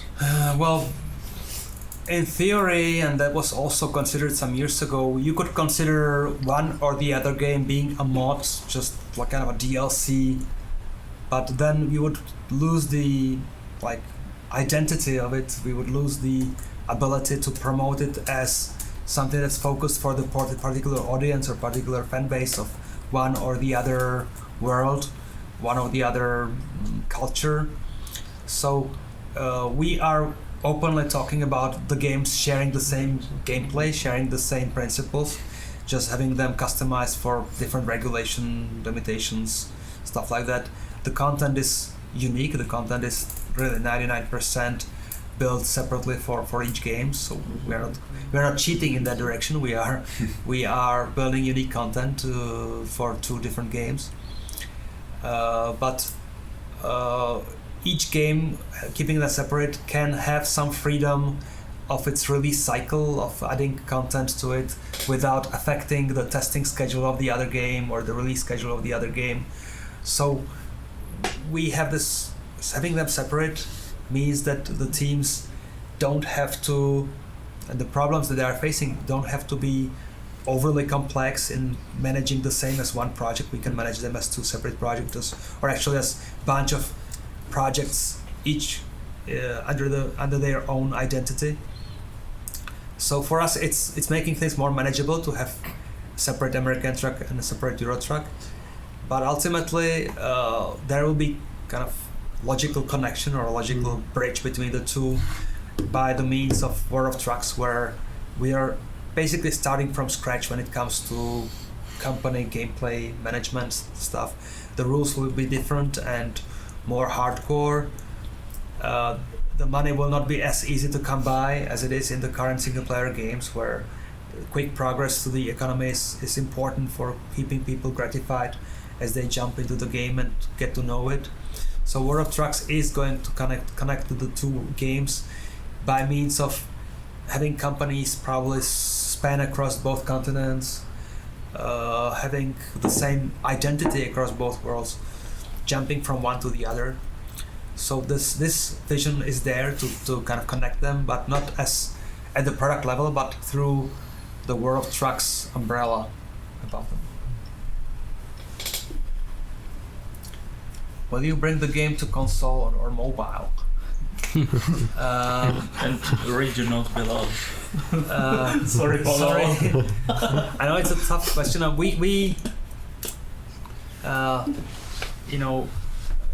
from a business point of view, it's a blunder not to be on other platforms. If we were there, if we somehow one day get there, we will be more profitable. We get this information repeatedly. We are reminded of it with the success of the farming sim guys, with other games that made successful transition to consoles. For us, this is something that we are definitely keeping in our minds. But it's again a question of commitment to quality or commitment to supporting our players and our fans properly. There's a shortcut that we could use to get to consoles, which is hiring a separate studio, hiring a separate company, giving them our code base and our content, and asking them to do their magic and come back a year later with the port, and perhaps they would succeed and somehow make the transition. But then we would risk, we would maybe even get some early revenue out of this, some early profit out of this, but we would risk alienating the fan base and the customer base on these platforms by not giving them a 100 exact and synchronized version of the game as the one we would be meanwhile pushing forward with and improving. It would basically be desyncing the core team from this separate third-party developer helping out with a port. If we were to continue what they started and somehow catch up, it would be very difficult to continue somebody else's changes to your own source code without actually having your own team very deeply involved anyway. So for us, the more logical approach to ultimately conquering any other platforms is to try to do it internally, to grow the team, grow the experience, grow the bandwidth of the programmer team enough so that they can do it in parallel to pushing forward to the PC or Linux and Mac version that we have now, so that when the work is done on a port, it's not a port, it's a native version on a second platform or third platform. It's something that we can continue updating, expanding at the same pace, at the same time, in sync with the PC platform, without having people wait for half a year or a year for the same DLC that already was available on a PC. We want to make sure that everybody's treated as a first-class customer. So any platforms that we eventually want to get to should have like full 100% completeness, feature complete, comparable to the PC version. That would be probably and hopefully achievable for the big consoles. The current generation consoles are essentially PC in disguise with a powerful CPU and GPU. So that's doable. When it comes to mobiles, we'll see that the control scheme would be different. Maybe the detail would have to be lowered somehow. So that's more of a challenge.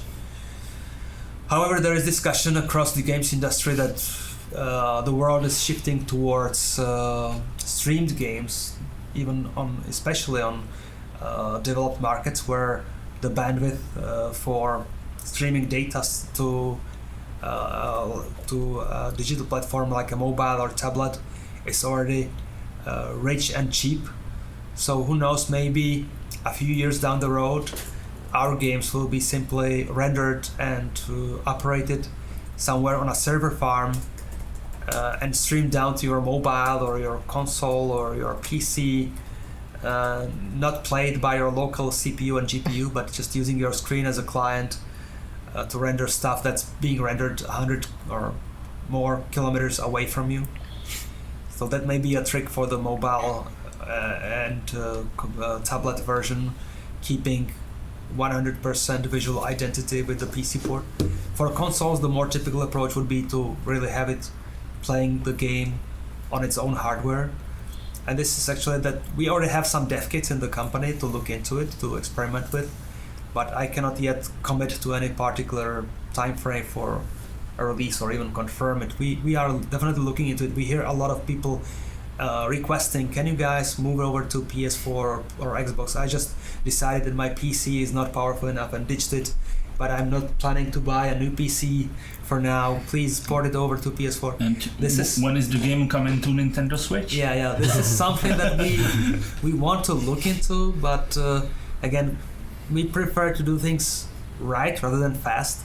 So to make it right, to do it right, may take us quite some time. Also, maybe we should warn people because we had some complaints from some of you guys that bought something like Euro Truck Driver or Euro Driver on Google Play, I believe. Oh yeah, there are so many fake games. It looks like nothing we present in videos. Those are not our games. I think we. There is a lot of fake games. It's weird, like to say fake games. Yeah, well, we have started some legal steps to make sure our brands and our names are properly legally protected. This is in process, and it will give us and our legal team better tools to fight back against copycats, or not just copycats, but against people really abusing images from our game or making lookalike logos of our game across various platforms. So we are going to push harder on protecting our IP. At the same time, usually our focus at the core as developers was, let's make our game better and let's make it stand out and make sure that it's recognized on its own without bothering too much for chasing various teams scattered across the globe, just trying to make not even clones but even really fake games, pretending to be driving trucks in a world comparable to ours. But this is something that we are keeping an eye on, and we will be harsher on that in the future. So basically just if you buy Euro Truck Driver on Steam, it's us. Yeah. I just read 2007 viewers. Okay, so we reached 2000. You guys just don't want to let us go.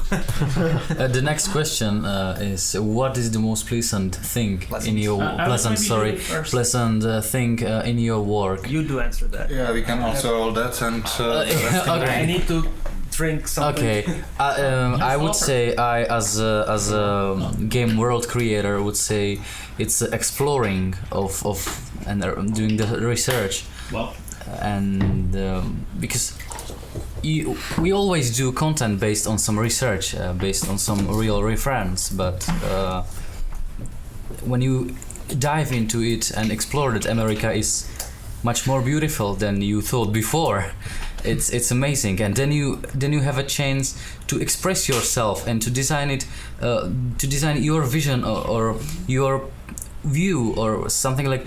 Everybody sees the country in a different from the different angle of view, you know, and to me, I'm mostly responsible for junctions, and I'm always impressed how Americans can solve the difficult situation with traffic flows and everything. It's amazing. And the second thing, today I saw some live streams from our unofficial multiplayer from the Big Sur event, and I was touched. I really had to hold tears because it was so amazing. Like 100 or even more truckers in the row waiting to pick up the cargo from the Big Sur event. That was really amazing. I was as a creator of that content, of that event, of the scenery, I was touched. It was amazing. Thank you guys for being so supportive and and thank you for playing our games. That's what make us really happy. And reading the articles, like when somebody says I did a driving license on the A grade thanks to your games, it's amazing. So like my instructor didn't believe that this is the first time I'm sitting in the truck. Já už to končilo. So you guys were asking us what's our favorite place in American Truck Simulator, but what's your favorite place in American Truck Simulator? I would really like to know, because it can start some interesting competition between map makers. You know, what place is the best or the most beautiful or most interesting you one? You mean competition like Office Wars or something like that? No, I don't mean Office Wars. I mean the friendly competition. Oh. You know, friendly, yeah. Well, I fear that if you asked 100 people, you will get 90 answers. Yeah, someone loves the Historic Route 66. Historic Route 66, yeah. We at in a recent update we add the decals on the road, because at the date of the release it wasn't there, and we felt like it should be there, because Route 66 is something we should pay attention to in American Truck Simulator. Yeah. Then there are answers. Arizona, whole Arizona, yeah. Grand Canyon. Thank you guys. Kelly Highway 1 in California. Thank you. After seeing Oregon, I don't like as much anything else. Oh, after seeing Oregon, I don't like. I don't anything else. Okay. What was How about New Mexico? New Mexico, yeah. New Siemens trailer said Sisla, which isn't in the game, right? I think. Like it's just a mod from here now. No, it is in the game. The cement. Cement trailer. Cement trailer. Yeah. Oh yeah, our famous trailer. Although Taiga Pass, or am I pronouncing it right? Taiga Pass Was pretty liked when it came out. Yeah, like 2 people said Farmington, yeah. Santa Monica Park, Santa Monica. and this. Wait, What else? read this because maybe too far. I like northern Nevada for the open flowing landscapes, and kind of northern New Mexico because it was surprising. Did not suspect so green. Yeah, and Yosemite. We were also surprised that part of New Mexico is green. We didn't accept that. Really. I like the boats towing ducks. Thanks, Simulator Sam. Okay. It's amazing. Yes. Yeah. Because it's about you. We want to know what you like the most and bring more of that to you. So I just used this opportunity to ask the community. So thank you guys for any reply. Okay. And maybe we should try and steal the topic to make it a little bit of an HR kind of grab. HR. Someone was just asking about one of the nice elements from my perspective about the company is that as we grow, welcoming the newbies and teaching them the tricks and finding that they can, in a few months, that they can produce more of the magic, building the worlds, building the vehicles, building the props, the landscape elements. It's incredible how much better we are becoming over the years as the tools improve, as the people know-how improves.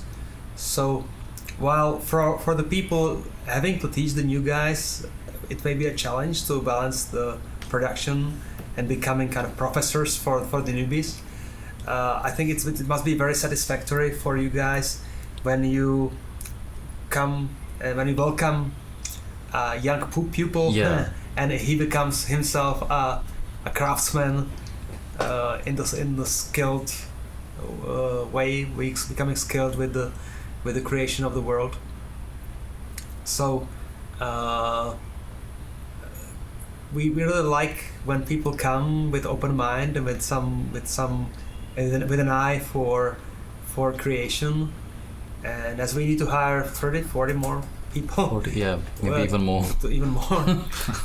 You're welcome to send in your CVs and in your application, and we'll see. I'll post the link. We'll see if we can accommodate you too with your particular combination of talent and skill. A lot of us are from modding community. I say a lot of us because I was also part of the modding community when I joined SCS. It's 7 years already. That's crazy. Yeah, that's crazy. Time flies so fast. I grew up on 18 Wheels of Steel, and I played it so hard. Then one day I just taught myself how to edit the map, how to change the environment and things. And when the like Facebook boom appeared over the globe, SCS also make a page there, and I post them some of my creations, and they thought that it's good enough to hire me. So now I'm working for SCS, and it's great. And are we still in Oregon? No, this is New Mexico. It's New Mexico. I see. It's New Mexico. And by the way, the guys from other community came to all the branches in our company. It was vehicle graphics, assets graphics, map designers like Patrick, so it's really open to lots of various skills. Also, Pavel, when you talk about hiring, we still need them to move here to Czech Republic, right? Well, unless there are very specific and special cases, we typically prefer for our dev teams to be assembled at the same location. There are situations when we hire somebody who works for us for a year or two and then moves back to his own place, but stays with us, connected with us on a daily basis. But for many practical reasons and needs, it's better to have a team at the same location. So we're talking about positions in our office in Prague, Czech Republic. But as we said, we have lots of guys from different countries, so being Czech isn't a condition just to move here. Where do you get your localizations from? Some of them are, let's say, less fantastic.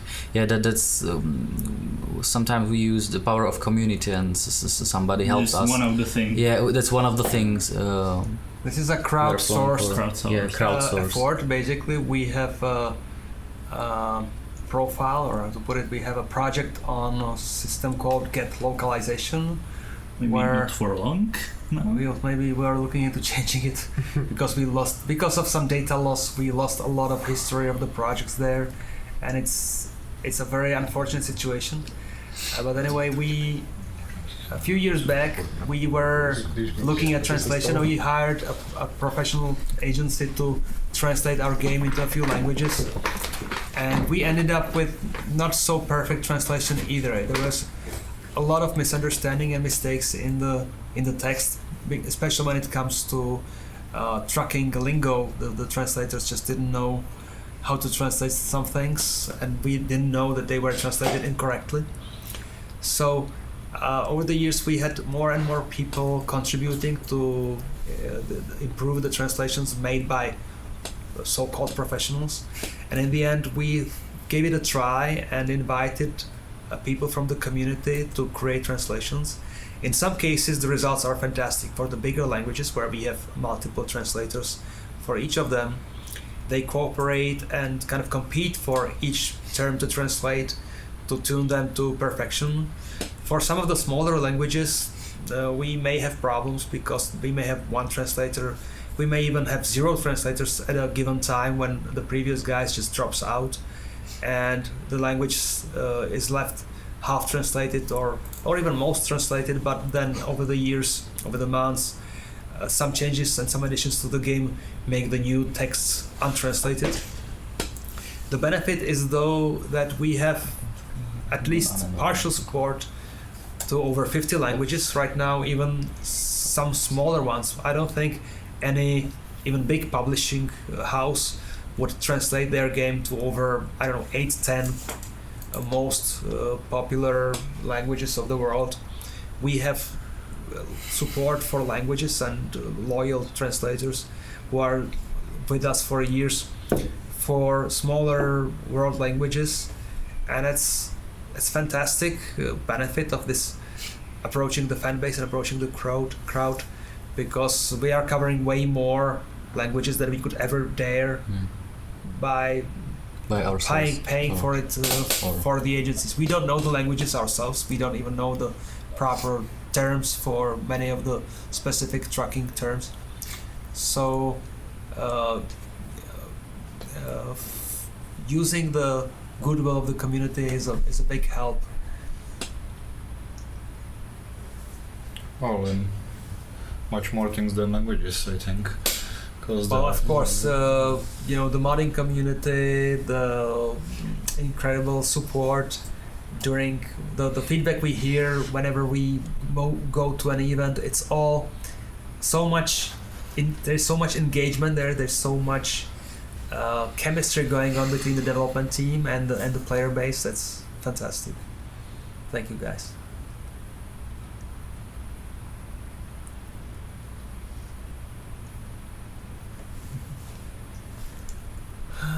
Could you make a little teaser on special transport? I think it was there. We had the We had a teaser. What kind of and what kind of We have already teased the helicopter repeatedly. can we I say think- something else? What will be there? I would What keep kind it, of cargo can we I would expect? keep it secret Yeah, for now. secret, I know okay. that Nemira, the guy who is building the Trajectories or routes, yeah. is already pushing hard for us to promote it. So we have another cargo pretty much ready to show you guys, but we'll keep it under wraps for a few more days until we reveal it properly. We have to keep something for teasing you in the coming weeks and months before we release it. And by the way, we have to say that we are not in New Mexico, we're in Oregon, Yeah, and there are still some issues With concerning. trains. It's work in progress. Perhaps some of you noticed. Yeah, they noticed. I said some of you. Work in progress. Yeah, well, you see that Oregon is very far into production, into Magic train. Let's keep it. It's a magic train. We are able to show a big part of it in a reasonably complete Back to the state. future.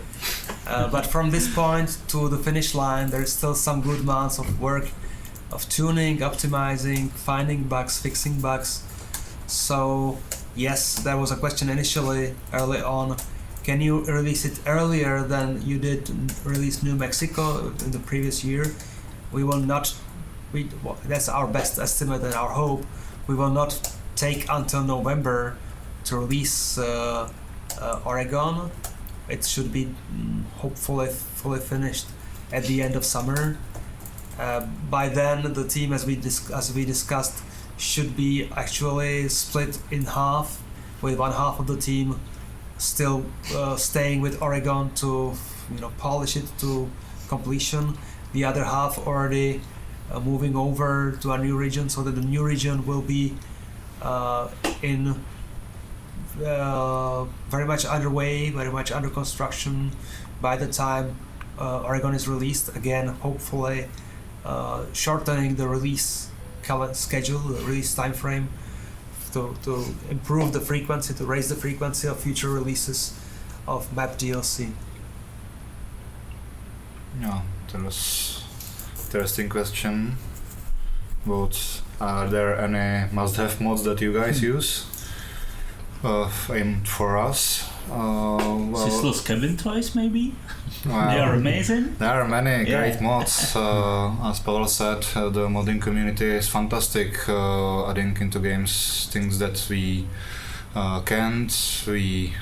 didn't yet. They have everything from tracks to graphic effects to more maps. So I don't think there are some must-have mods. It always depends on your taste in tracking. Or There were some nice mods that we admired, and then ultimately it led to hiring the developers behind them.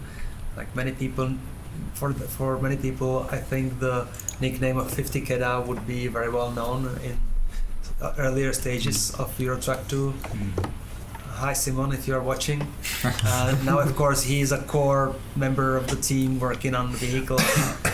So sometimes mods are a great venue for joining the team and giving you guys more than we dared initially, than we ourselves managed to dream about, and then these crazy modders come our way and change our perspective and influence it, and sometimes even themselves do the hard work as part of SCS to push the bar higher than we had it before. What do you think about increasing horizon render distance? Do you use some tricks? Anything new planned after Italia about horizon render distance? There is a technical limitation. We can put only some amount of geometry into one scene, and we cannot step over that. There were already some ideas about dynamic cut plane or something like that, but it needs to be developed properly to work good on any machine. Maybe in some parts of like deserts where we render less geometry than in the cities, we can maybe extend the view distance, but it's how to say it, not very safe toy. It's a very complex. Yeah, it's very complex set thing. Of problems. Yeah. People must notice over the years that we dare for more and more open horizon, more and more viewing vistas. The trouble with earlier games like Euro Truck 2 when it was released, or the previous games before, people could definitely notice that we always had all the roads were always just winding left and right, always kind of masking the short viewing distance by obstacles in the world, by never affording to do long stretches of the road that would be a line without any bends. Now, as you can see even in here, we dare more and more to show longer viewing distances. There's still some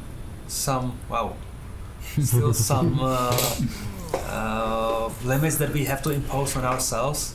We cannot have unlimited views, but I think we have achieved quite the illusion that we can now achieve is quite satisfactory. And of course, over the years, we'll dare more and more. A lot of it is about improvements in the engine, in the rendering technology.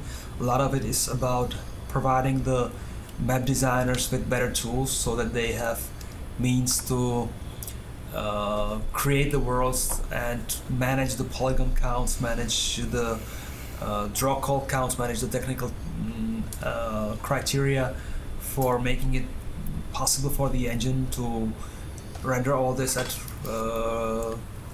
acceptable frame rate.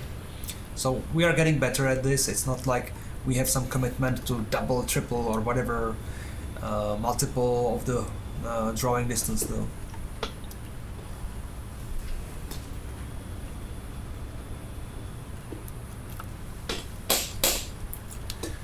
Mobile app to have TripAdvisor on smartphone. It's already mod, I think. Yeah, But there's a mod for that. Actually, I think we may even control the domain still. At one point, many years ago, I have registered a domain. The name for our TripAdvisor is actually chosen not to interfere with anybody's copyright or trademark or brand. And I think we have a domain, tripadvisor.info or something. That was at one point intended to be where you download such an application or where you can grab it. It just turns out that we never have enough bandwidth for everything. It's any programmer we hire, we throw into physics or game features or something. So we made an API. We made some APIs in the game that manage people to access some internal game data, and some of these applications built on top of this APIs, on this SDK, software development kit, are incredible. They kind of make alternate element from dashboard on a screen of a cell phone or tablet. We may one day finally have enough programmers to also look into more of this and to maybe even do it on our own, but it's not in the cards for immediate future. It's something that our wish list is long, and we have it. We have a lot of things there, and this is just one of many.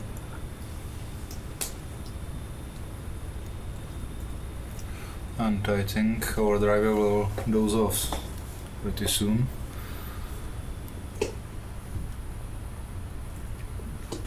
It's a question, but it was kind of answered, I think. There's a nice question for you, Pavel. What made you do these streams and get to a really close touch with the community?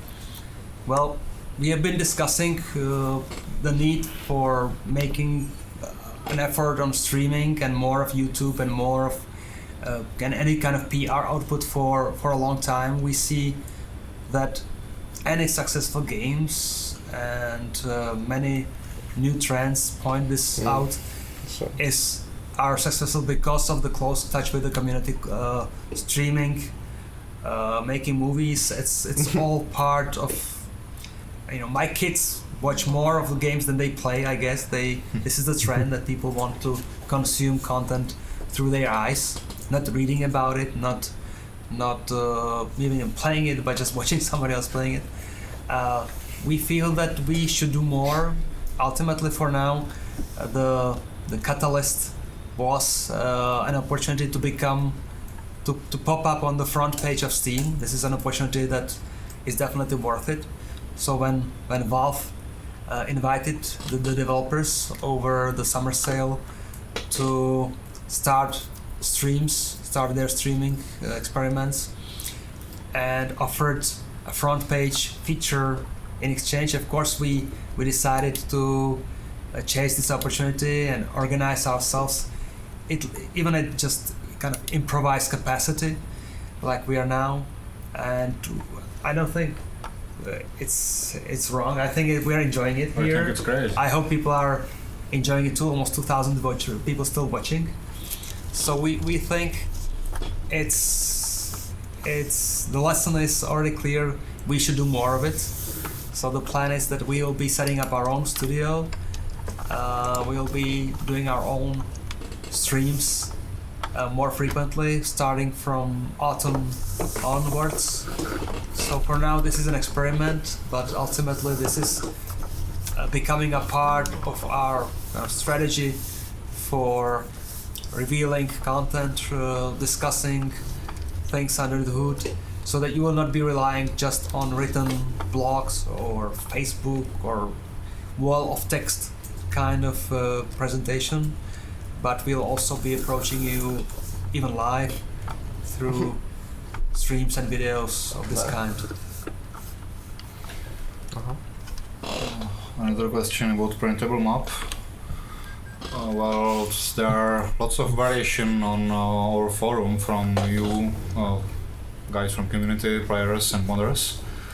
If you want to print your ATS or ETS map, but I don't think we don't plan to do official at all, are we?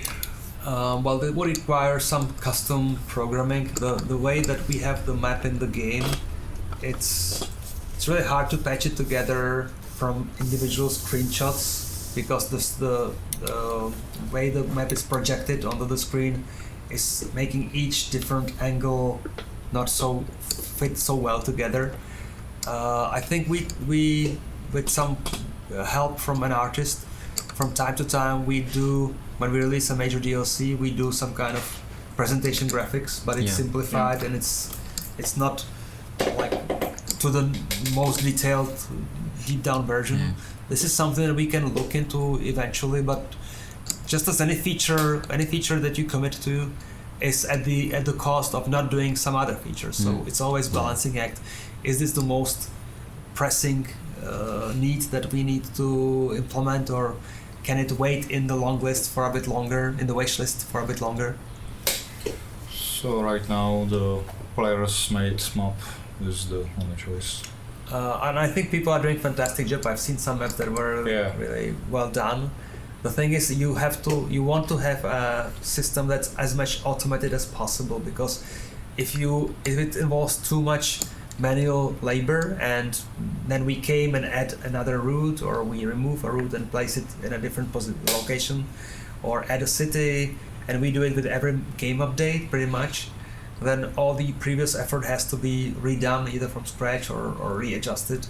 So the more automated it could be, the better. It's a question about not being able to participate in the event due to the fact that we don't work very well. World of Trucks doesn't work well in Russia. I've heard about it, and I think we even discussed putting some sort of disclaimer somewhere on World of Trucks. The thing is that in some countries, the local regulations or the local enforcement puts some barrier between the open internet and the country, a firewall or some kind of packet filtration system, and we believe such a firewall was erected around Russia around the time when the Telegram service was knocked off. So some people reported that part of infrastructure, part of basically IP range on Amazon servers was blocked off completely, which made it invisible, made even our game invisible for some people from the region. So unfortunately there is not much we can do, because we just have become swept under the same pile of other projects and other web-based either games or various social media sites, not because of any of our fault, and there's nobody to complain to or nobody to request any change to this for a small company like us.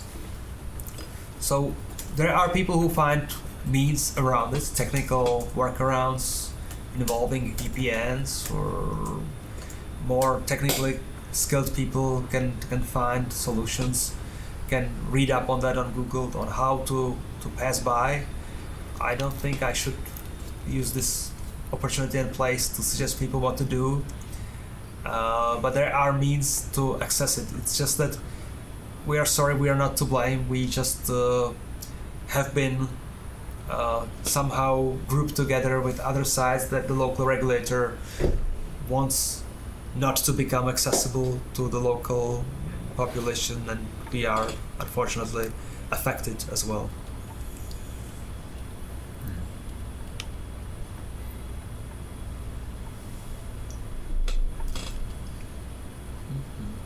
So I was streaming for almost 3 hours now.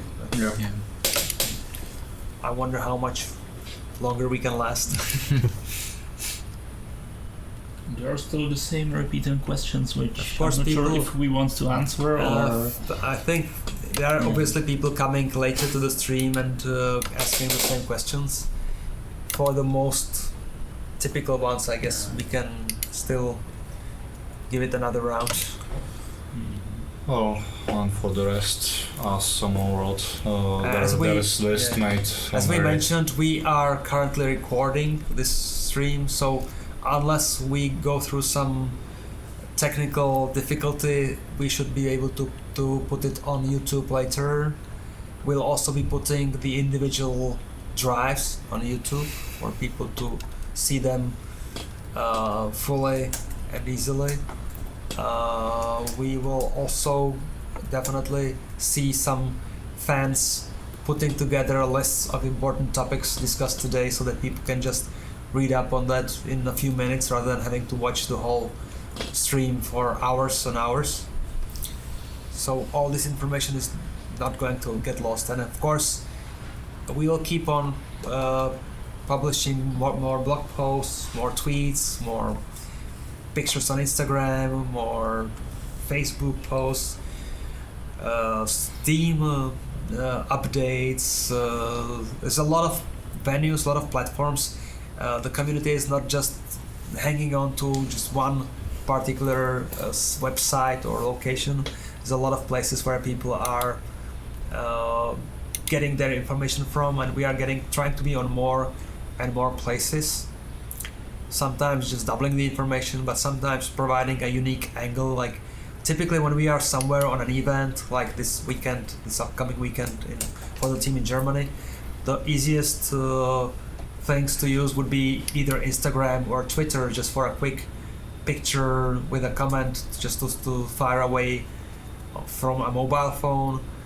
Then when it comes to more complex topics, it's better for us to use a platform like our blog or like Steam announcement for going into some depth and posting pictures, posting context and explanation in written text. So you will be hearing from us definitely about any updates and any evolution or even revolution happening with our tech and with our content. Also, like Paul said, for in-depth discussions, there's probably the best place our forum. Yeah, we shouldn't really forget the forums, because they are the most complex questions are discussed there, and actually it's something that stays forever. It's not like if you go to Facebook, if you go to anything modern and social, these things last for a few days and then get buried under a lot of content. The old school forum can keep a discussion going for months, and it's still relevant to read it after many months from scratch, from start to finish, and learn new stuff, or hop into the discussion and continue in it or push it forward. So the forums are also important, and this is actually where the most hardcore people meet and discuss the most deep mysteries of track sims. Like if you are a beginning modder, you can meet most of seasoned modders on our forum discussing between themselves how to do that, how to do this. From map mods to graphic vehicle mods.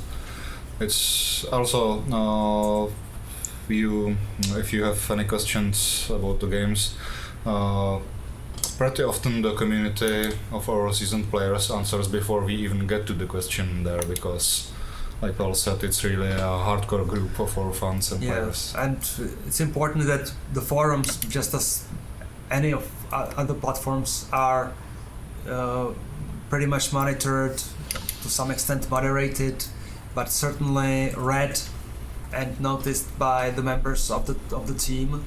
It's not like just one way communication, it's two ways. We tell you some stuff, but you talk back to us, and we listen and we hear it. We may not always answer, and we may not always just hurry to implement any kind of wish that is thrown our way. We still have to be reasonable about picking our goals and ambitions, but we are definitely paying a lot of attention to what the community is telling us, what the feedback is, what whenever we make mistakes, we try to correct them, we try to own up to them. We just want to be like good developer. We don't want to be we just don't want to take your money and run away. we want to be supporting and maintaining it for a long time. So long as we have loyal players, we are committed to staying around and improving our stuff. How much attention trucks industry have given to you and your work? Have they just been like, nah, it's just a game, or have they been interested showing their trucks and work in virtual world? I think it depends on the brand. I think they are not used to react for such a. This is a complex question or complex answer. Each of these huge companies are different, and each of them is populated by people with different histories, working in licensing, marketing, technical departments. The typical thing is that, just as any big corporation, there are many people involved in theory, and few people kind of pushing hard in practice, because you have when you approach them, there are multiple departments that we have to deal with. Typically, you have to persuade somebody from marketing that it's actually worth it for them to be involved, and they often, bite on the hook that we offer to them. They feel that it makes sense if we make the pitch right, but then they themselves have to work with their licensing, and there is a lot of misunderstanding about what a game about trucks can be or cannot be or should be or should not be. Often these people may not be experienced gamers, so they are quite close-minded about this weird phenomenon, feeling that it's somehow dangerous for them. For them, it's easier to pay big money to have an advertisement printed in a glossy magazine, because they've known it for generations. This is how you do business, how you do promo, and they don't automatically realize that becoming a part of engaging experience like this, interactive experience, may be even more kind of impacting, emotionally affecting people involved. So sometimes we manage to get the pitch across, sometimes it takes more time. The good thing about the industry is that, just as anything, it's moving forward and younger people are joining in. So usually, we are more and more successful finding open-minded people. What our new weapon in these negotiations, in these industry contexts, is our sim trailer and more of our visibility across events, across also secondarily across the internet, by talking about it, showing it through media. People now take us more seriously, not as some tiny little games, obscure game. They see the crowds, the lines, the queues of people who want to play our game somewhere on a truck show or truck festival. They see how we interact, how we are popular. So all this is ammunition for our argument, for our reasoning, our discussions with the manufacturers. But often it's we manage to win some friends at a company, but before we know it, people change positions, and we have a new contact there to start from scratch, discussions from scratch. So it's an ongoing, never-ending process, making people aware of us, reminding them of our existence. I used to do a lot of this myself over the years.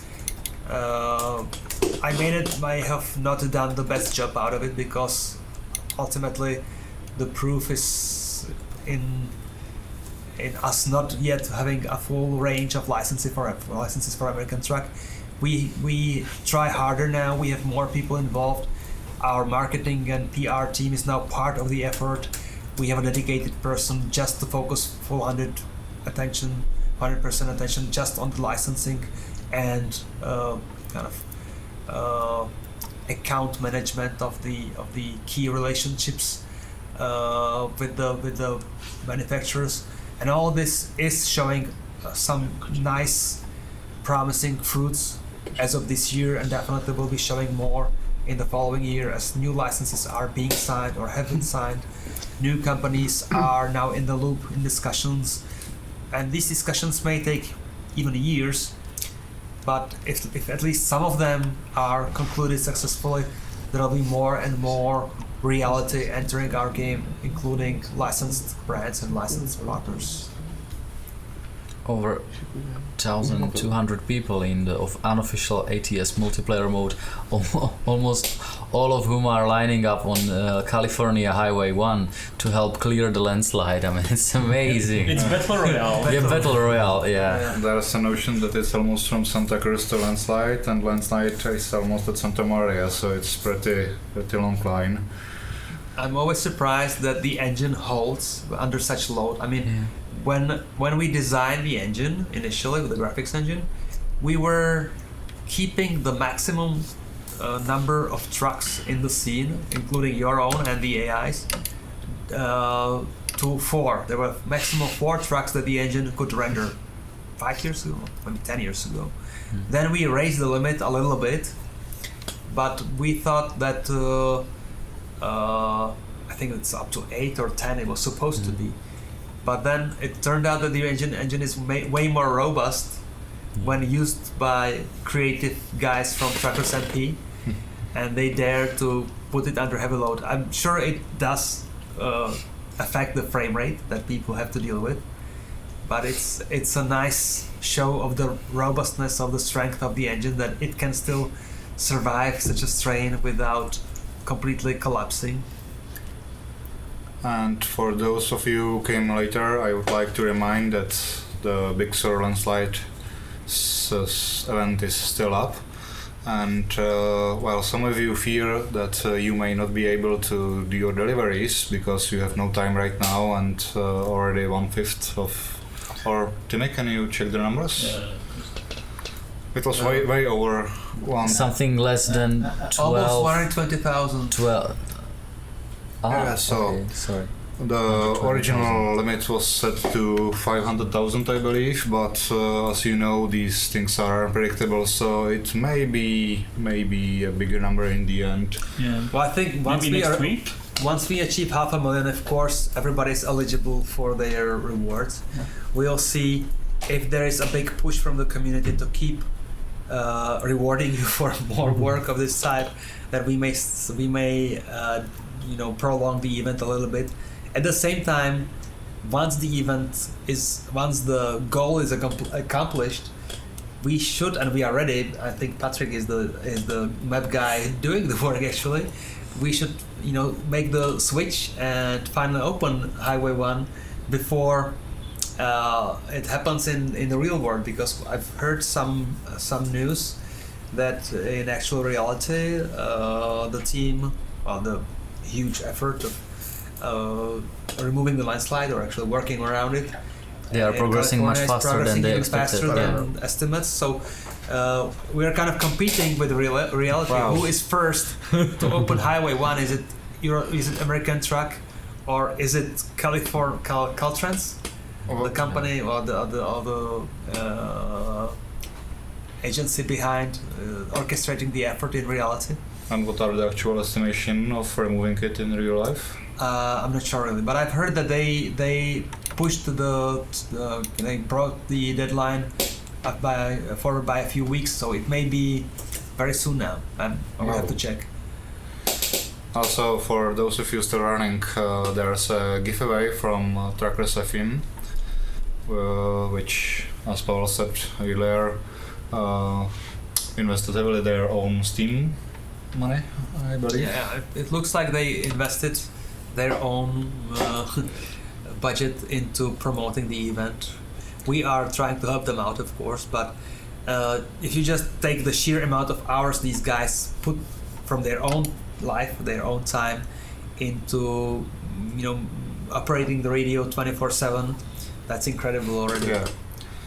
So for being, I don't know how to say, to be able to get some of these giveaways, you need to post that on Twitter, hashtag Big Sur, Operation Big Sur, and tag us, SCS Software, and then Truckers FM. And if you're lucky, who knows what you get. As developers, what are your last favorite roads? Least? Yeah. Yeah, least. Sorry. I guess it will be the oldest, Patrick. Least favorite roads currently in the game? Least. All these old ones. No. The most old, like on Najstaršie? Mm-hmm. The least your favorite roads currently in the Which roads game. you hate the most? I don't think you have the least favorite. It would be unfair to your own creation. Yes, Which yes, ones do you yes. want to Remove the. remove or No, I don't want to remove anything. I want not remove, redo. Yeah. Which one? I would Redo redo. question maybe. I would redo a lot of junctions in California. There's a lot of roads we had not so much time for, and I mean, we were kind of in yeah. Right now we are in Flagstaff, which is, by the way, a recently redesigned junction, because when I joined SCS, I had like 1 week to finish this junction, and recently I sit back again to this junction, and I did some major changes, mostly about guide signs. So I would like to, if it would be on me, I would change the navigation signs first in whole base content, and I cannot say which road I would like to redesign. It's a hard question. I've heard a lot of people mentioning that they hate passing Las Vegas and again and again and again, and probably we may want to kind of make another bypass around the city if it's there anything like that in reality, rather than having to push people through the city center again and again. That may be a candidate for some kind of negative feelings to a particular region of the existing world. Well, but it's not because they hate Las Vegas, it's because it's bottleneck, right? Yeah, well, when we were building American Truck World some years ago, when we started, the city of Las Vegas was actually something incredible for us. We dared to push for things we didn't do before with the city, with the skyline at night and then the lights and all the buildings, all the recognizable landmarks. Now the city is a little bit dated compared to what we can do with the latest tech, but it's still incredible, and I'm not ashamed to have it in the game still. And the oldest regions in Europe, we already started. Yeah, we restarted with Europe for revisiting the old places in a more concentrated effort, not just like random stretch of road or random intersection, but take it like area by area and giving it a decent push with modern tools and new content and new vegetation and new markings and new prefabs. So this work will continue in Europe as well as in the US. As we push and add new regions, we'll also keep and maintain the older regions, sharing, pouring some love onto them as well. It's actually the funny thing when people compare the games. They say like, I love Europe, Italy is beautiful, Scandinavia is great, France is nice, but then they Switch to ATS and say, wow, this whole game looks like it's much newer than... Because it's new. Yeah, because it is. Yeah, Well, the core of the game in Euro Truck is 5+ years old. Mm. With American Truck, everything was started from scratch 3-4 years ago. So there is a difference in the worst things in American Truck are much newer and therefore much more detailed than the worst things you will still bump into in Euro Truck 2. The thing is, and of course the commitment is for us to keep discovering these old things and replacing them, bringing them up to current, more technically improved means and look over time as we go. I see a question about possibly revisiting the old Scania truck driving simulator game. Well, that game is kind of a jewel in our crown. I think it was built with a small team, with a tiny team, under very tight conditions, but they poured so much innovation into the game, including a very detailed physics model for individual tires, the challenges, the driving school there. The game is now 6 years old, 7 years old. It's been a long time for us to come back to it and bring it up to the current version of our engine or technology.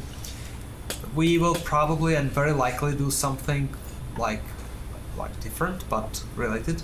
We will try to bring features from this old game into our current generation games. I really still to this day think that having driving school or having these learning scenarios would be very useful in the big games in Euro Truck and American Truck. So we will try to, that's the goal has been the goal for some time, but we never just have the time for everything.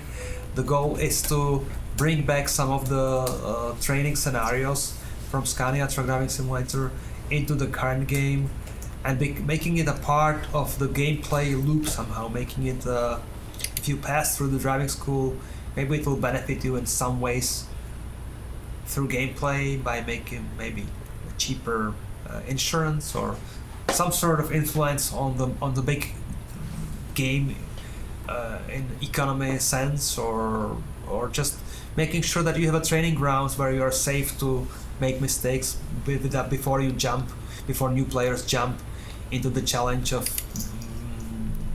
reversing the trailers into a difficult situation, maneuvering them through some obstacle course where they are paying with cargo damage or truck damage for any collision, when they should and could be training in a safe environment, just using the cones as obstacles.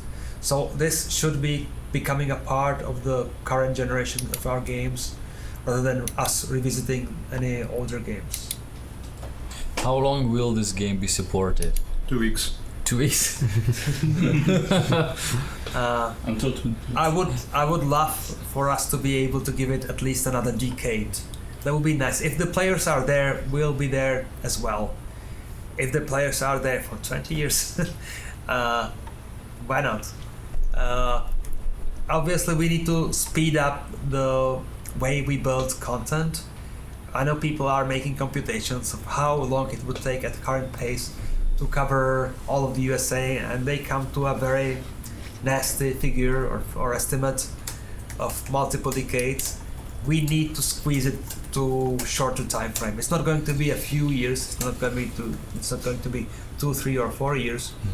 But once we get 3 full teams into place, things are like the speed is tripled compared to the worst case scenario. If we get enough customers, if we get enough people buying what we do, so that we can afford hiring even more people, we can have a 4th team, 5th team, whatever it takes, just to speed things up. My estimate, if you just make the numbers, if we have 30-40 people working on a like standard size state of ATS for almost a year, that's what 40 many years invested into a new DLC. So you can make the computation. It's 1,500 many years to pour into all of the continental USA. Maybe 2,000 many years when it comes to Canada, Mexico, and some polish and some extras. So that would, not that we would somehow magically hire enough talent that's skilled in the creation of the game, but that would be an incredible, huge team to build this within a year or two.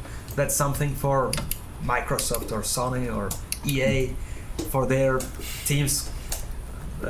We know that some of the biggest AAA games are created by teams up to 1,000 people in size. That's nothing that we can ever dream about. We have to spread it across multiple years and across multiple SKUs, multiple products that we can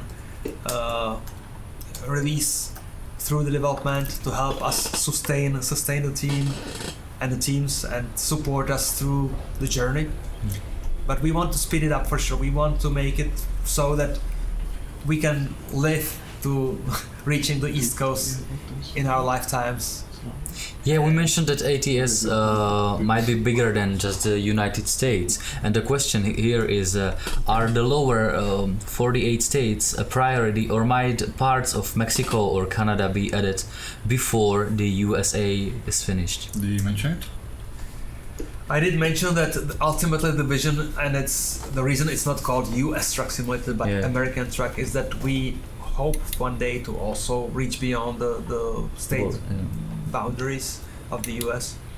I was as you were thinking about covering the West Coast, I was talking, why don't we add Vancouver and British Columbia?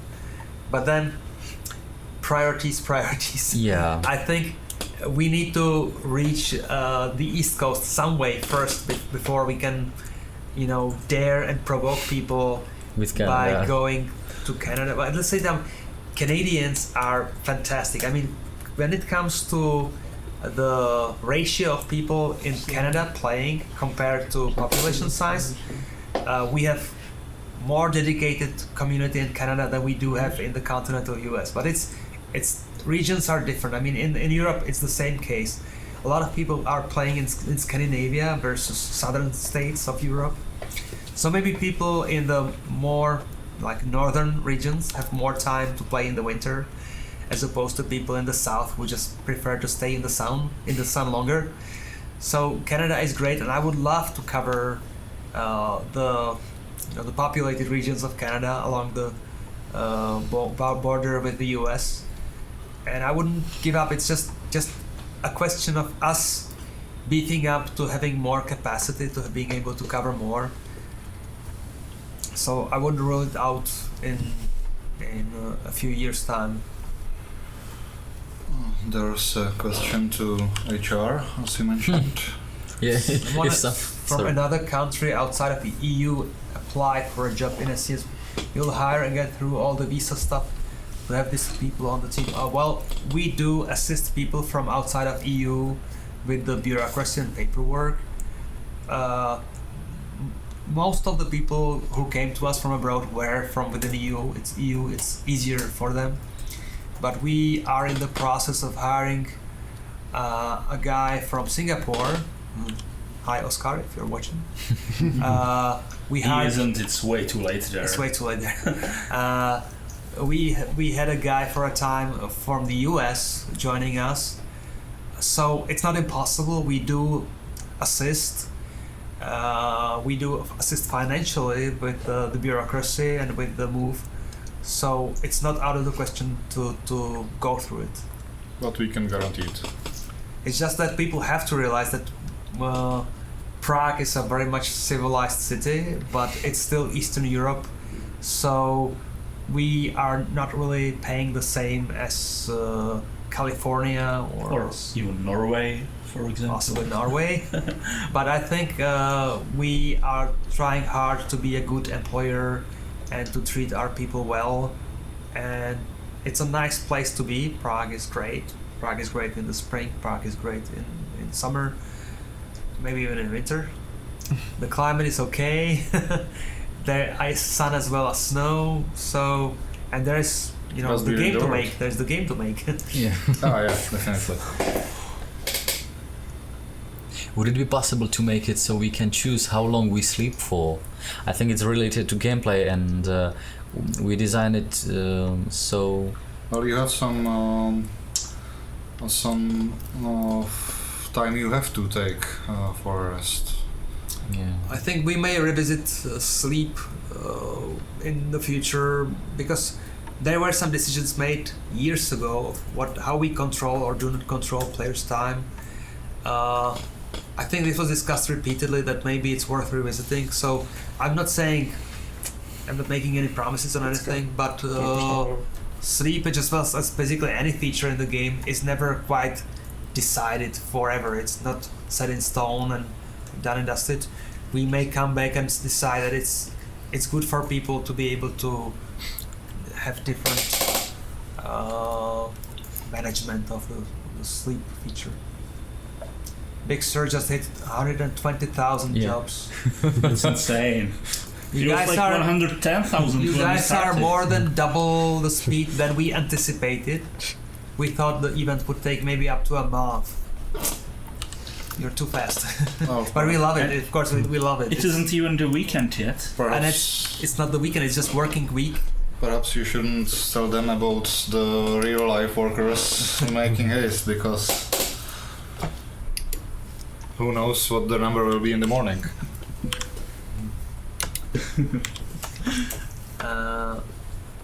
How much longer can we last? I'm I'm doing most of the talking. I'm this bad person always stealing the word.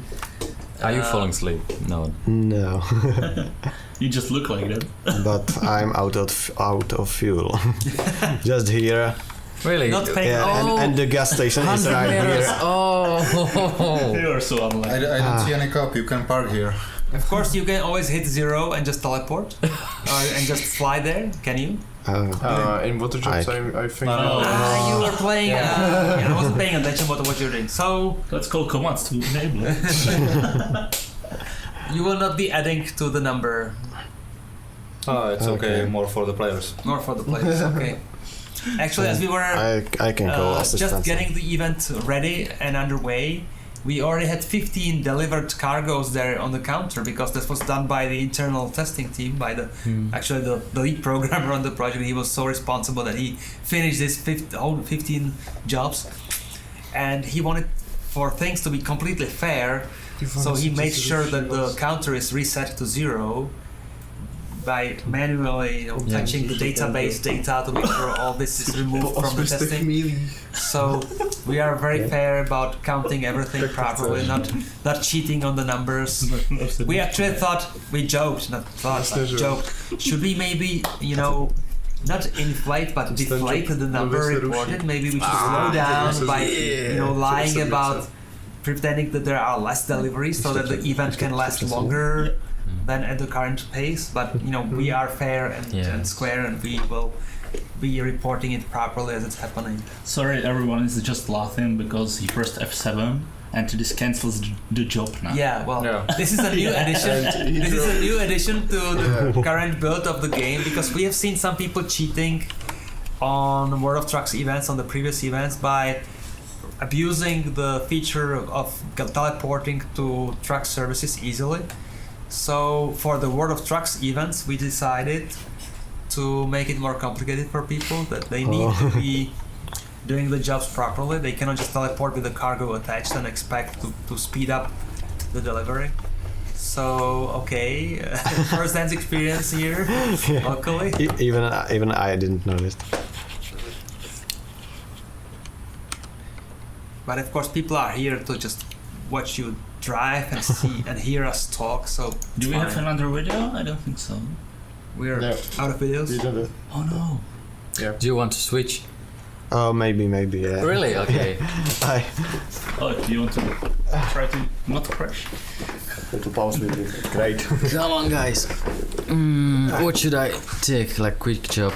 I will do it. Right. I think you should maybe go to Mexico again, because New Mexico, the most recent DLC released, it still deserves some attention and some promotion. It's still a piece of content that wasn't yet purchased by everybody who owns the base game. So why don't we promote it? Okay.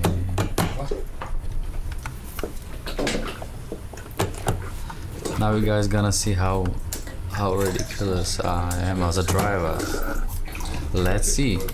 How the map designers are driving. Yeah. Map designers are mostly driving like very fast, because actually every time we do any scene, we need to we make sure that everything is okay, everything is correct. There are no any invisible walls and collisions you can hit and something, any bugs. Yeah. So we are driving the map before we release it, of course.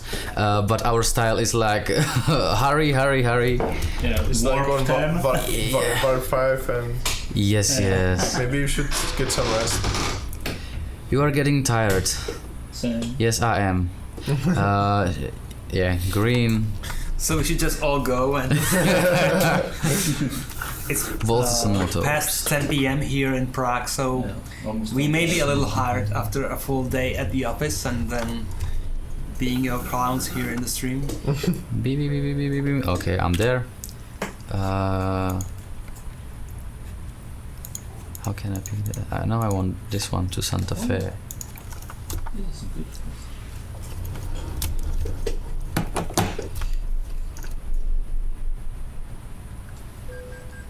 Oh, I crashed. Sorry, guys. A question: why do American Truck Simulator trucks show as DLC on Steam? Well, basically, this is us becoming a little wiser about how we can, in the future, at least in theory, but possibly in practice, package our game in special edition bundles or special edition versions for individual truck manufacturers. Of course, the trucks and the commitment is still valid, the basic trucks coming to the game are always free for you. But we were facing a situation, we had this discussion for a time with one of the manufacturers that they would just like to have a unique version just containing their own brand vehicles. Nobody else allowed for this particular edition. And then we are facing a problem, much like we did with the recently discussed Scania truck driving simulator game. Can we make a dedicated game just for one manufacturer because they wish so, and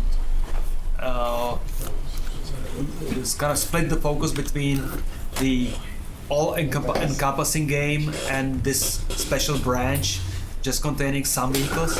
And then we discovered that the technical solution to it may be creating each of the trucks, each of the vehicles a separate DLC, which opens the way for us to possibly just release a stripped-down version at a different price point or different business model, including just vehicles from one company, and then releasing the other vehicles separately for people who choose to expand it to the full version through some like different price point or different offering.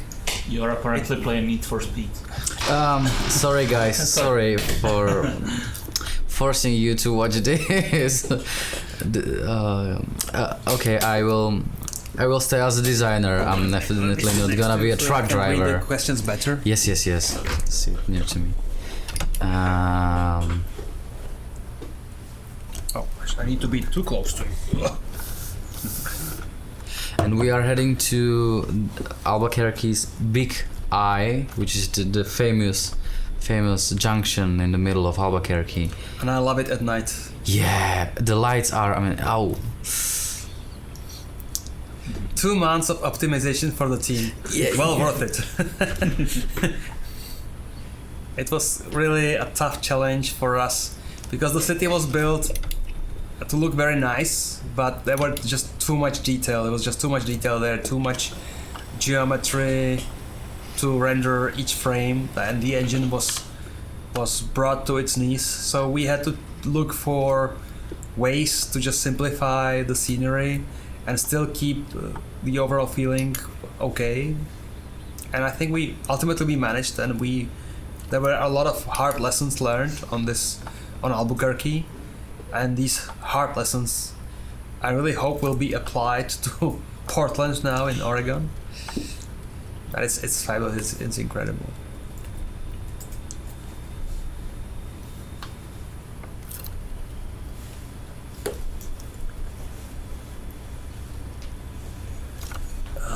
Like those lights in ETS too.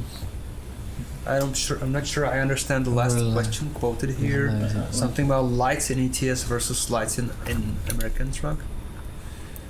Maybe they mean the lights on junction, or don't they? Possibly, maybe some of the older intersections in like Germany or other European places do not have, like in real world here, do not have artificial light on them. So as we revisit the content and make it more realistic, hopefully attention will be paid to things like this as well. A personal question. Pavel, do you ever thought when you were a kid that you will be here today as a CEO of a great company and community?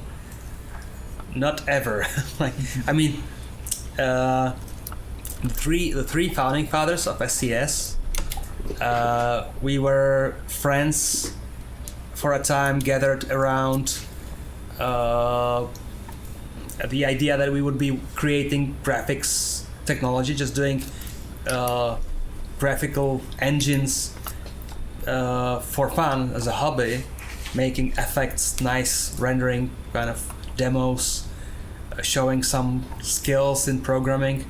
We are talking an era before 3D cards, where I think we were programming things on Intel 386 CPUs and no accelerated graphics, just rendering every single pixel yourself to the memory of the graphic device.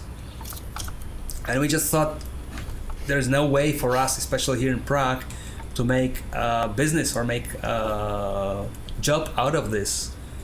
But somehow, magically, through a series of happy flukes, we ended up launching a company. We ended up discovering for ourselves this niche of truck simulators or vehicle simulators and truck simulators.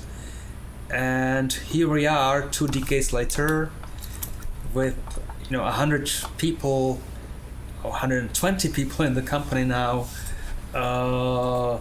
cooperating on the same vision of making the ultimate driving simulator game with trucks at the center of it all, but not necessarily forever just trucks. There's this nice sandbox, this nice playground where, of course, it would be nice to have more vehicles in it, and there will be ultimately more vehicles in it. So yeah, I would never dream when I was a kid that it's possible to make a living making games, and I'm really almost every day when I wake up and I think, is it happening? Is it true that we made it that far? And thanks to your support, we are around, and here we are, ready to do more of this for you. Thanks. Still 1,800 plus viewers. These guys are crazy. 400 more worth of trucks. You need to make some hidden roads. Yeah. For Patrick. I could hide you any road you want. I told. I think you do that from time to time, right? Just turn off the map. Yeah. There are some hidden roads in Sierra Vista, but our tester reported it as a bug, so I was not sure if I should let it there as it is.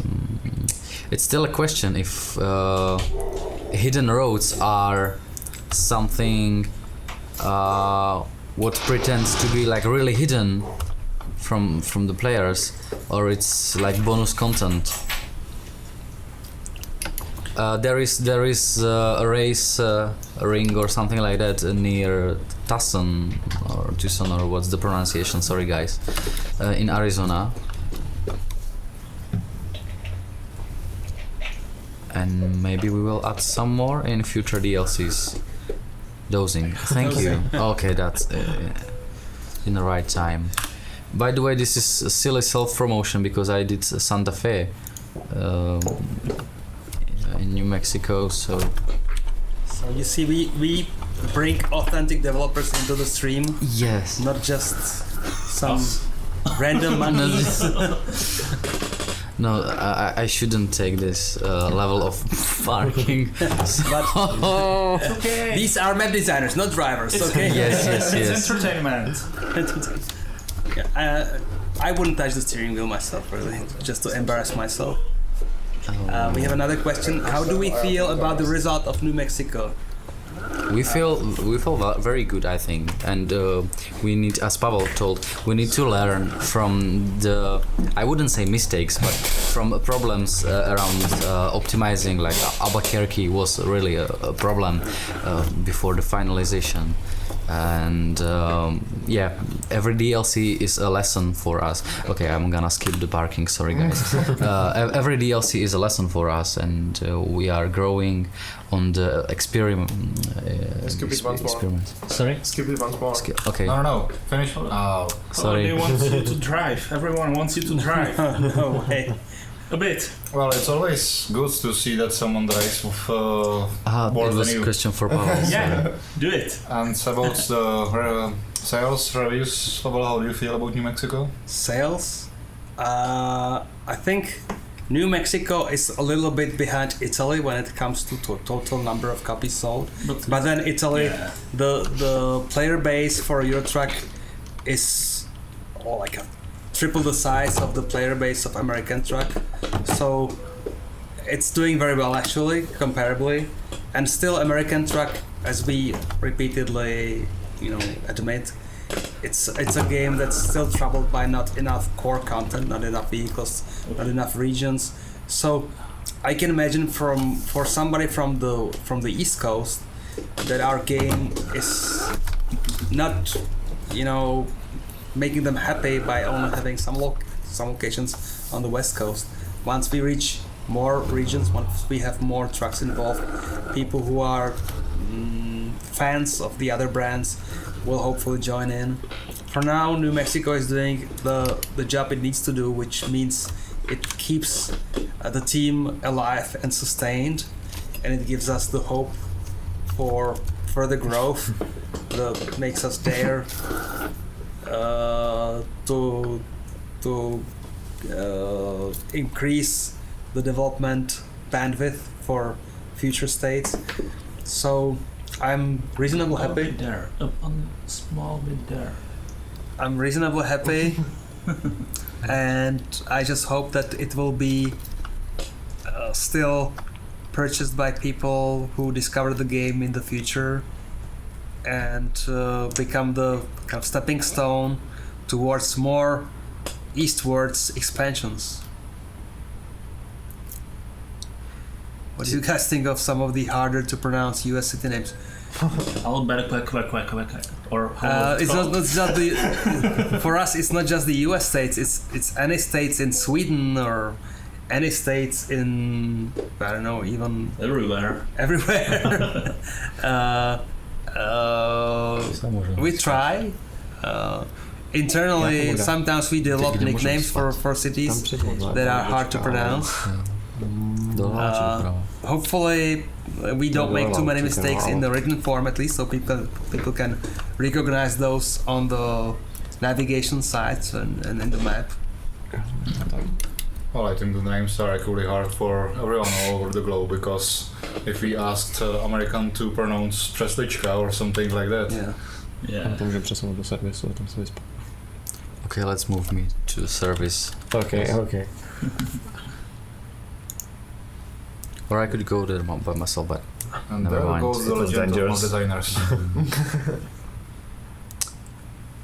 I just like the crossing in the center of Santa Fe, because there's only one crossing I ever seen with a railroad through that. Oh yeah, it's fun. Going Yeah. diagonally.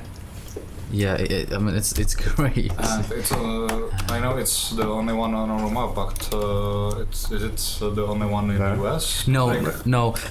Based on my research, I saw some more in Los Angeles, but not around the parts we are going through in our game. But I saw some. I'm still not after the. You can park in the service and. So should I go back to service? Yeah. Okay, but there's a car behind me, so I will take a U-turn somewhere. You are tired. Yes, I know. Thank you.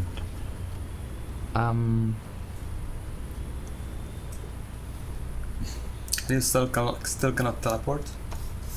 No, because I'm still in like the World of Trucks build. Sorry. Close your eyes, guys. Close your eyes. This is gonna be terrible. So This is not really happening. All this talk about being an educational game, promoting proper driving, it's now, the illusion is now broken because we are just showing us it shouldn't be done. yeah. Can you turn off fatigue there? Our map designers are just, map designers.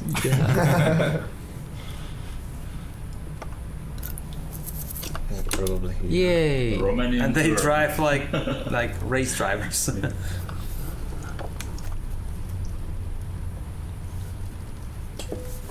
I'm not sure. Not Now we need this to one. find parking place. I'm not sure it's there. Maybe. I don't remember putting the rest area or something like that. Okay. It's my city basically. So. You have confused him so much that he's. So what now? Just tell everyone you are too tired to continue. No. There is something, so we can go there. There is a garage or something like that. You don't have a World of Truck contract, so you can teleport there. I think. Well, I have a creative idea.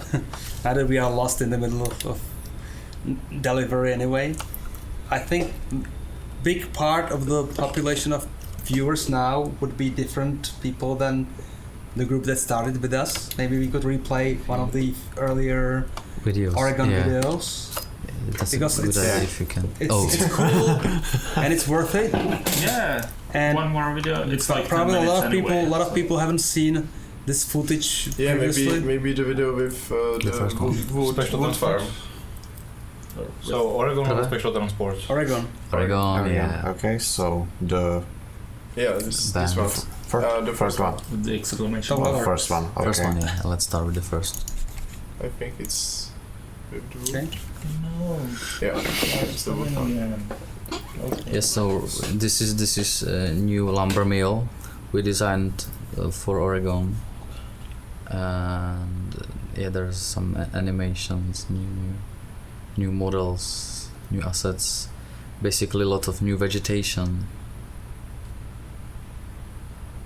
and our beautiful deer throat, or we used to call it deer throat, but it's the first time we made Okay.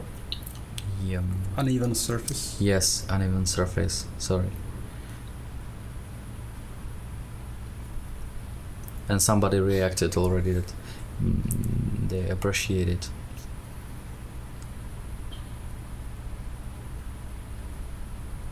So let's take a trailer with load of logs or something. You need to pretend that you are driving.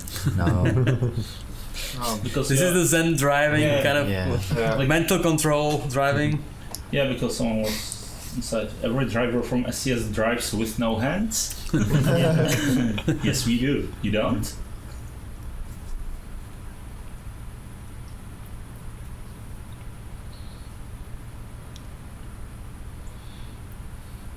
I think this video shows very well. It's a nice illustration of being very different from anything in the previous content of American Truck. This type of It's so different.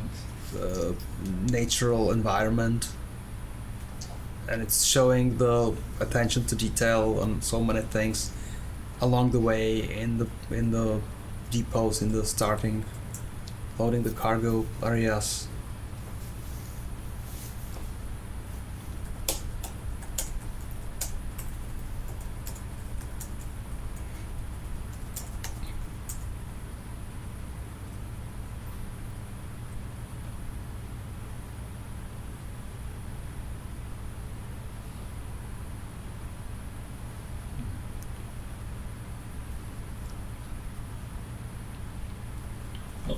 Can modders create their own random road events? I'm not sure. Can they? I'm not sure if they discovered the way so far. I mean, yeah, If they dared. can if they know. we the thought, data, and I think the right? team making the random events was quite concerned when they worked on them, that once we release the initial set, that players will be overwhelmed by alternate content created by the modders, and that our content in comparison will look kind of small and less important. But so far, maybe nobody picked up the challenge to create more of this content. In principle, it's data driven, so it should be possible. I think I saw a mod for more random events. But let's say that it needs a really skilled modder in many areas, or a team of modders, because you need a guy Really understanding technical people. codes, and you need graphics to make more I assets. think at least in promos there's some. They had that kind of stuff long before us, but it was stationary. Right now, I wouldn't wonder if they made some new things for their map. But I think many mod teams are kind of facing the same challenges as we do with the growing complexity of any project, whether it's the game or whether it's a mod. The more people you have on the team, the more content you are covering, and you need to maintain in the long term.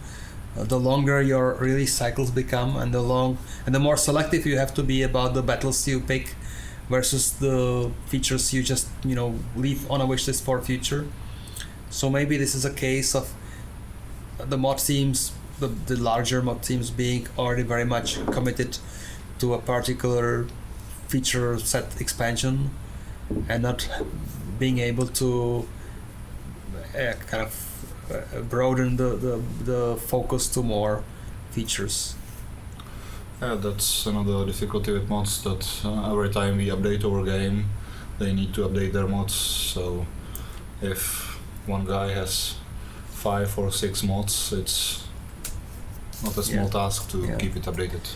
But at the same time, it's for our team, we always spend a lot of time trying hard in our own code, in our code that loads a game, saved game files or map data files. We try as hard as possible to survive loading an old mod, or fight the kind of living through an incompatibilities, so that people do not lose their save game files, so that broken stuff is replaced by default stuff. Because the thing we would hate the most, and I'm afraid of players would hate the most, would losing their game profile because of some mod incompatibility.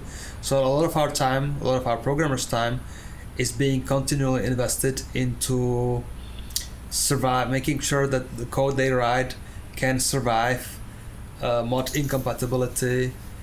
And even if some mod is broken and needs to be removed from the game for a time, we somehow need to be able to load the game profile and continue playing the game with all the money and all the XPs and all the drivers hired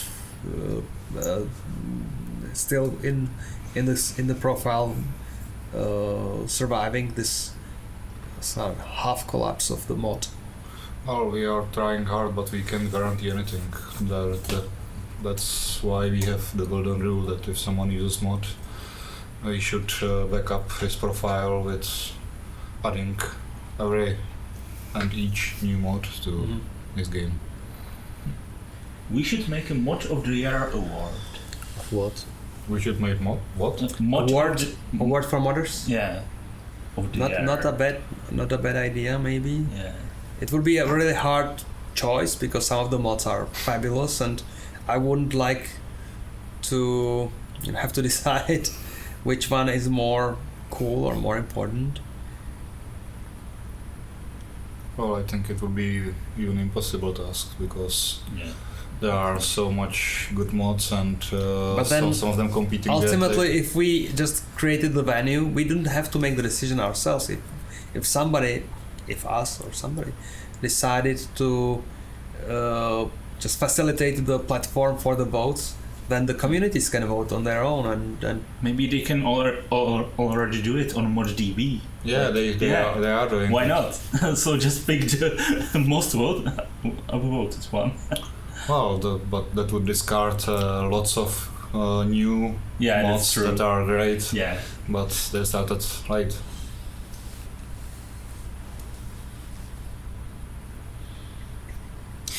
What we see right now is the new design approach to game docs or game prefabs. We are not only putting one prefab without any surrounding in the middle of, let's say, wood or something. We are trying to make more realistic surrounding of prefabs, like info booth and more. Maybe louder, I'm not sure they can hear you. Yeah. And I'm afraid that some of the guys watching us don't know what is prefab. The rigid model. Mówisz tak cicho, że cię nie słyszę. Sorry. I'm just not sure what I'm talking about. Yeah, I mean the description of prefab? Yeah, Oh. How to describe a prefab, because it's a complex. It's a complex model. The rigid model.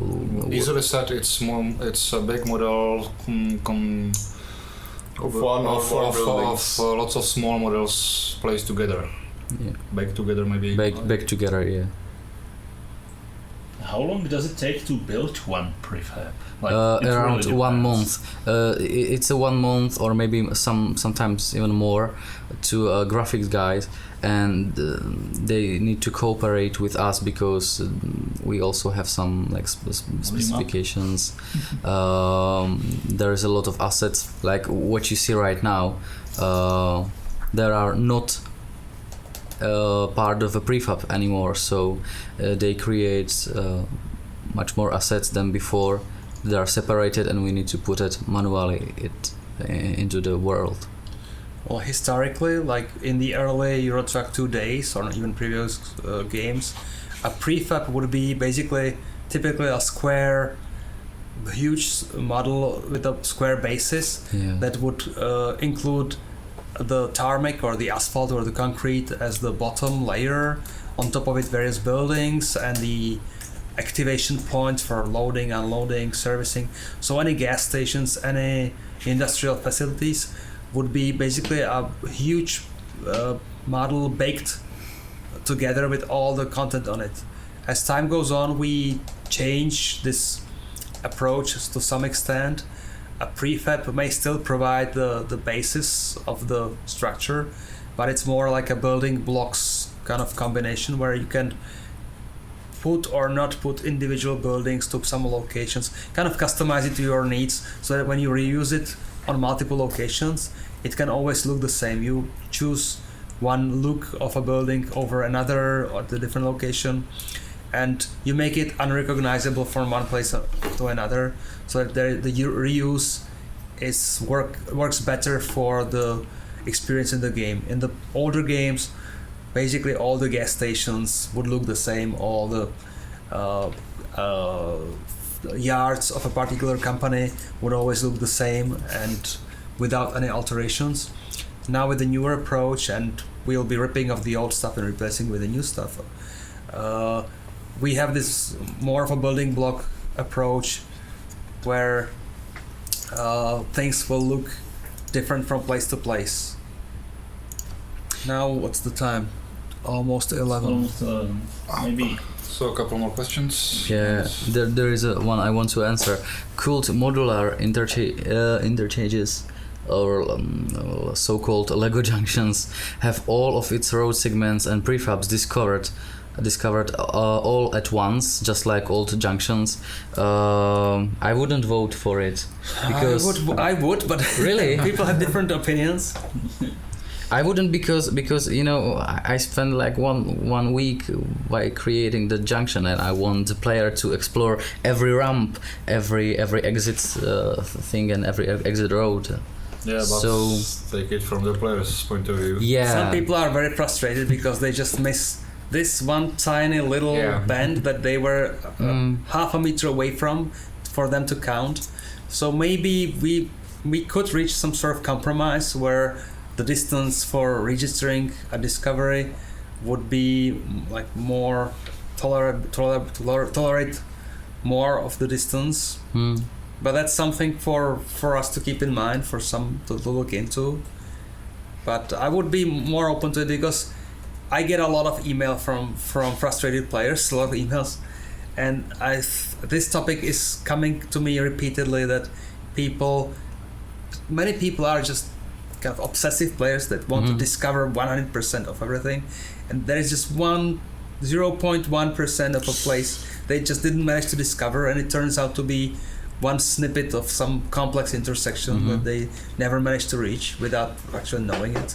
And consider that we have even Steam achievement for 100% clearance of the map. So it can be really hard to find. a point of some anger. So I think we have two good questions still to answer. Maybe then we'll call it a day, we'll call it a night. Do streamers like Squirrel or any major figures in the influencer community actually help you with the game by providing feedback? Or they just preview new things to heat up the hype? What about the modders, about famous people, companies? Well, when it comes to streamers, when it comes to YouTubers, we really love their attention because they help us to be discovered by more people. They keep us relevant in the eyes of the fan base. it's not like we don't interact with them that often sometimes, and it's very nice and kind. Sometimes we meet at an event, sometimes like Gamescom, or we met Paul at Peterborough and it was great. He was there with his own group of followers and it was fabulous to see what kind of crowd he can pull. But often YouTubers in general would have their own interest in promoting their own personality and brand, and it's very fine. They have to become these clowns to entertain their own fan base. So while our interests intersect, they are not necessarily always the same. We love the more, I can speak personally, I love the more serious approach, like Paul, aka Squirrel, is really not the kind of making himself a fool kind of streamer or YouTuber. He's very technical and very critical, and the feedback that we can glean from his videos and his streams is really useful for us. It's not like he's pushing his own agenda on us. It's like he's a very keen observer, and his group of watchers are very kind of critical people who often spot bad things in our game or things to improve, and often mention what the modders can do that we still didn't do, and it's an inspiration for us. So they do certainly influence, streamers in general or YouTubers do influence our perception of the game. They are kind of vocal representative voice of the player base in general. And at the same time, it's true, as I read the question, they do help us to hype the game some more than we're reaching more people than we can reach ourselves. So that's great too. I think actually even more important for us, of course, is the modding community, people creating the fabulous mods, game mods like Pro Mods, Truckers MP, the rework of Hungary to 1:3 scale. These are just these great kind of missions that people got onto to create their own take at a world of alternate to our own creations. And these people are helping us a lot in keeping the customers, keeping the players interested for a longer time than what we could ourselves ever with our standard content keep. So thanks to all your hard work, the modding community, we love you. Thanks for using our game as a tool for your creativity, and thanks to you, our players have more time to spend in our game, and hopefully more reasons to invite their friends and colleagues and people in school to also give it a try.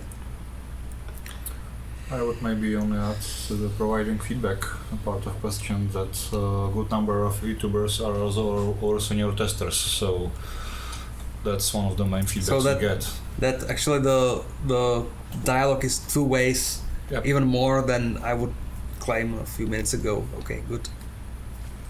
Can you dedicate one of your upcoming streams to World of Trucks?